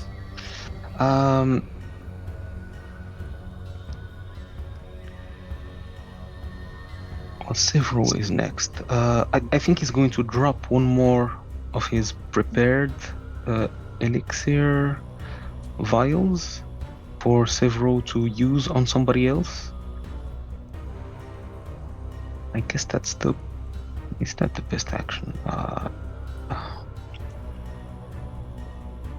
Yeah, it allows to heal them earlier. Yeah, I guess he'll do that. So he'll drop one vial on the ground for Sevro to use. Okay. Oops, sorry. I skipped you there, Sevro. You should go back one. Ah! Where are we? Sevro, your turn. All right, several will pick it up. Ketra's right in front of him. Underneath. That should be Ketra and Drava. Yes, there's a pile of bodies. Okay. Lots Who would of those. Sevro? Who would Sevro pick first? Yeah, I guess he saw Ketra go down earlier, so he'll probably think Ketra's closer to death, maybe. Well, you can pretty easily see that Drava is bleeding profusely. Oh, that's right. Okay, and, so he'll. and have been for a while. That's right. He will give it to Drava. Okay. So you trickle it down her throat, feeding it to her, and Drava, you can apply that healing to yourself. And picking it up, and it's Thank two you actions. so much. Yes. Then he will. I can only see one sin spawn, right? There's not one under these tokens somewhere. What are you looking for? Sorry. I can only see this one sin spawn right here, right? Yes. Okay. Then I will slash and gust at that guy. Okay. Nice. Let's see the damage, but that's most likely enough. It is on... Oh yes, definitely. Your gust slashes this thing to bits. Is that your turn? Yes, sorry, that's my turn. Okay, Toren is unconscious but stable. Ketra is unconscious but stable. Is she? No. She's not. I think last time she just defeated the persistent bleed. Yep, but she still needs to save. She is dying 3. Let's see her roll. Oops, that's not what I wanted to do. Not yet, at least. And she succeeds in the nick of time. And she becomes wounded 1.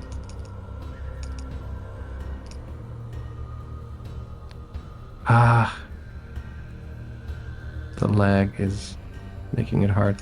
There we go. She becomes wounded 1. Drava, you are back conscious, but you're still bleeding. Yeah. And you're prone right now. What do you do? I stand up. Can I target the little spawn here? So, stand up, Act 1. Act 2, Excellent. stepped over the bodies of my friends. And Act 3 is exploit vulnerability on this. This is still alive, right? This one. I don't know which one you're pointing at. The one in the entrance. No, that one was No. just killed by Sevro. Yeah. Okay, so this one.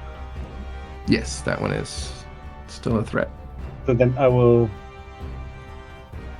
move here and exploit vulnerability.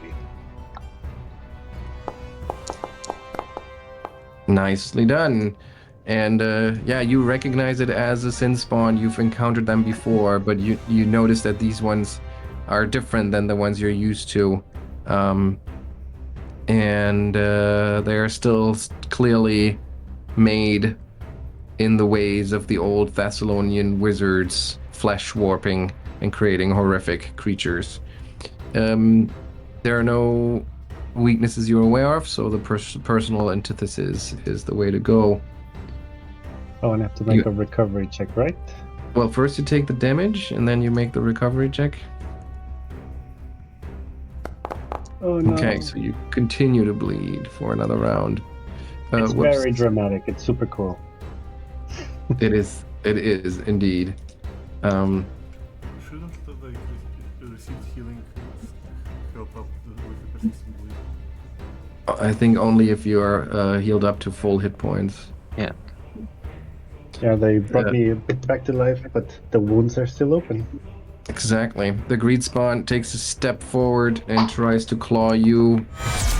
Oh man! And ring bell. you ring the bell, trying to disrupt it. Oh, and it does become enfeebled or clumsy. Which one? This one is more strength based, right? I guess. Voice attacks. I guess enfeebled. Yeah. All right.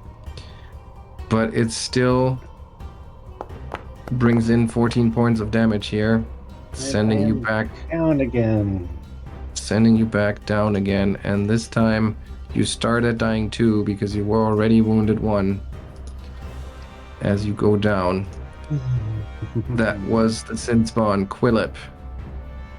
Okay, so it's hard to see, but can he tell if Toren or Ketra are still bleeding? I don't think you can. There's literally a pile of body in the hallway here. There's blood everywhere. You would have to go and inspect them.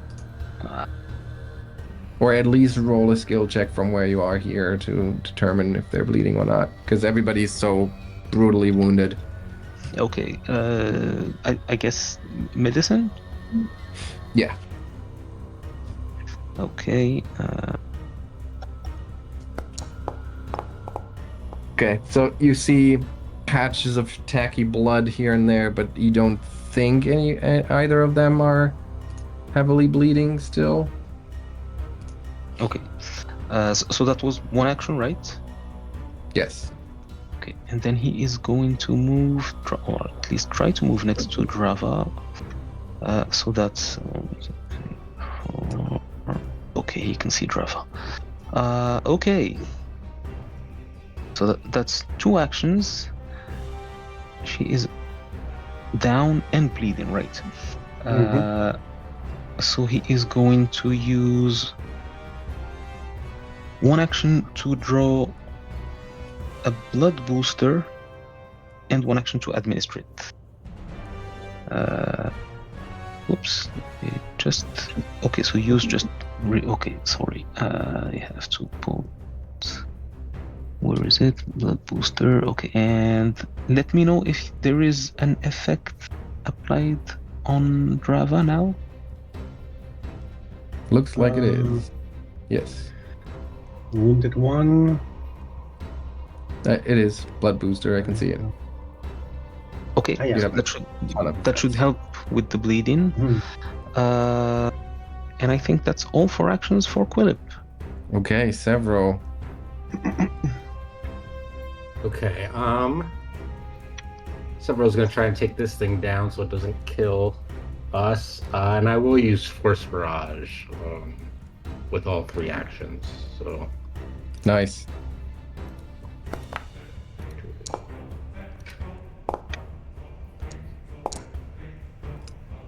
And you hit it once, twice, a total of 3 times, and with that last missile, the creature goes down. nice. We're still gonna... No, I think we can lift initiative here. Quillip hastily trying to patch up Drava. She may go down 1 more level of dying though, so please roll your recovery check, Ale, for like for dying first. Where do I click? On your sheet next to in your hit points section next to the dying, there's a die. Ah, yeah. I see it. Okay, so you do go up to dying 3. That's bad. It's very bad. Because technically, if you now... She's already wounded? She is already wounded. Wounded 1 or 2, I believe. It's wounded 1. Wait. No, hang on. So if the persistent damage will apply now, there's no way around it.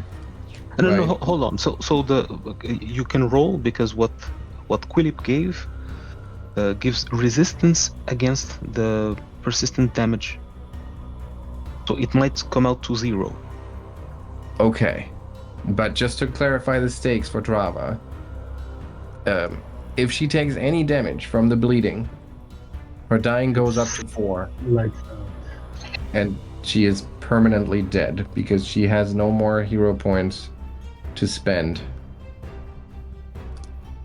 It's lights out, I'm afraid. So, here we go. End your turn, please, and we'll see the damage. Oh.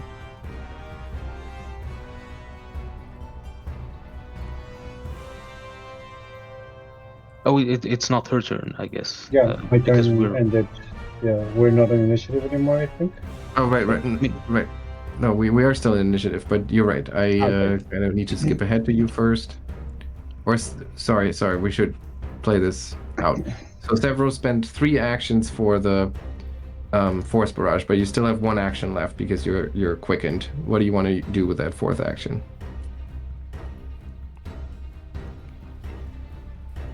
Matt?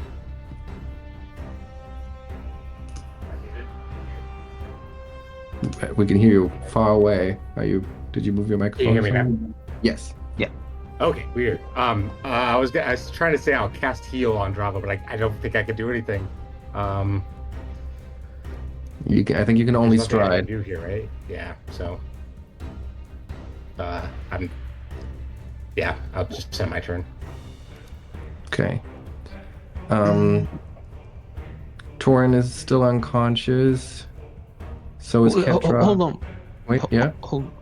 Did Drava move in the initiative order relative to the sin spawn that Yes. dropped her? Yes. Okay. Yeah, that doesn't help Sevro. Okay, well. Ketra is unconscious. I don't think so. Yeah. So now it is Drava's turn. And now when you Okay, hit, so I roll my. Here we go. no, that already you already rolled your recovery check earlier. So Oh. you just end your turn so we can see the damage Oh. from the blood, from the bleeding. Wow. Oh, Ugh. Quillip, you do the best you can. You just like you whip together that blood, what's it called? The blood booster. You force it into Drava's mouth. You can see it go down. But you still see like blood welling up from that nasty dog slicer wound. You just at some point, I think you're probably gonna be panicking and just try to like shove everything back in there, and you have up to your elbows in blood. And it's Sevro who kind of snaps you out of it at some point as he puts a hand on your shoulder and says something to the effect of, Quillip, she's gone. And Drava passes. The final victim of the king of the architect of the raid on Sandpoint.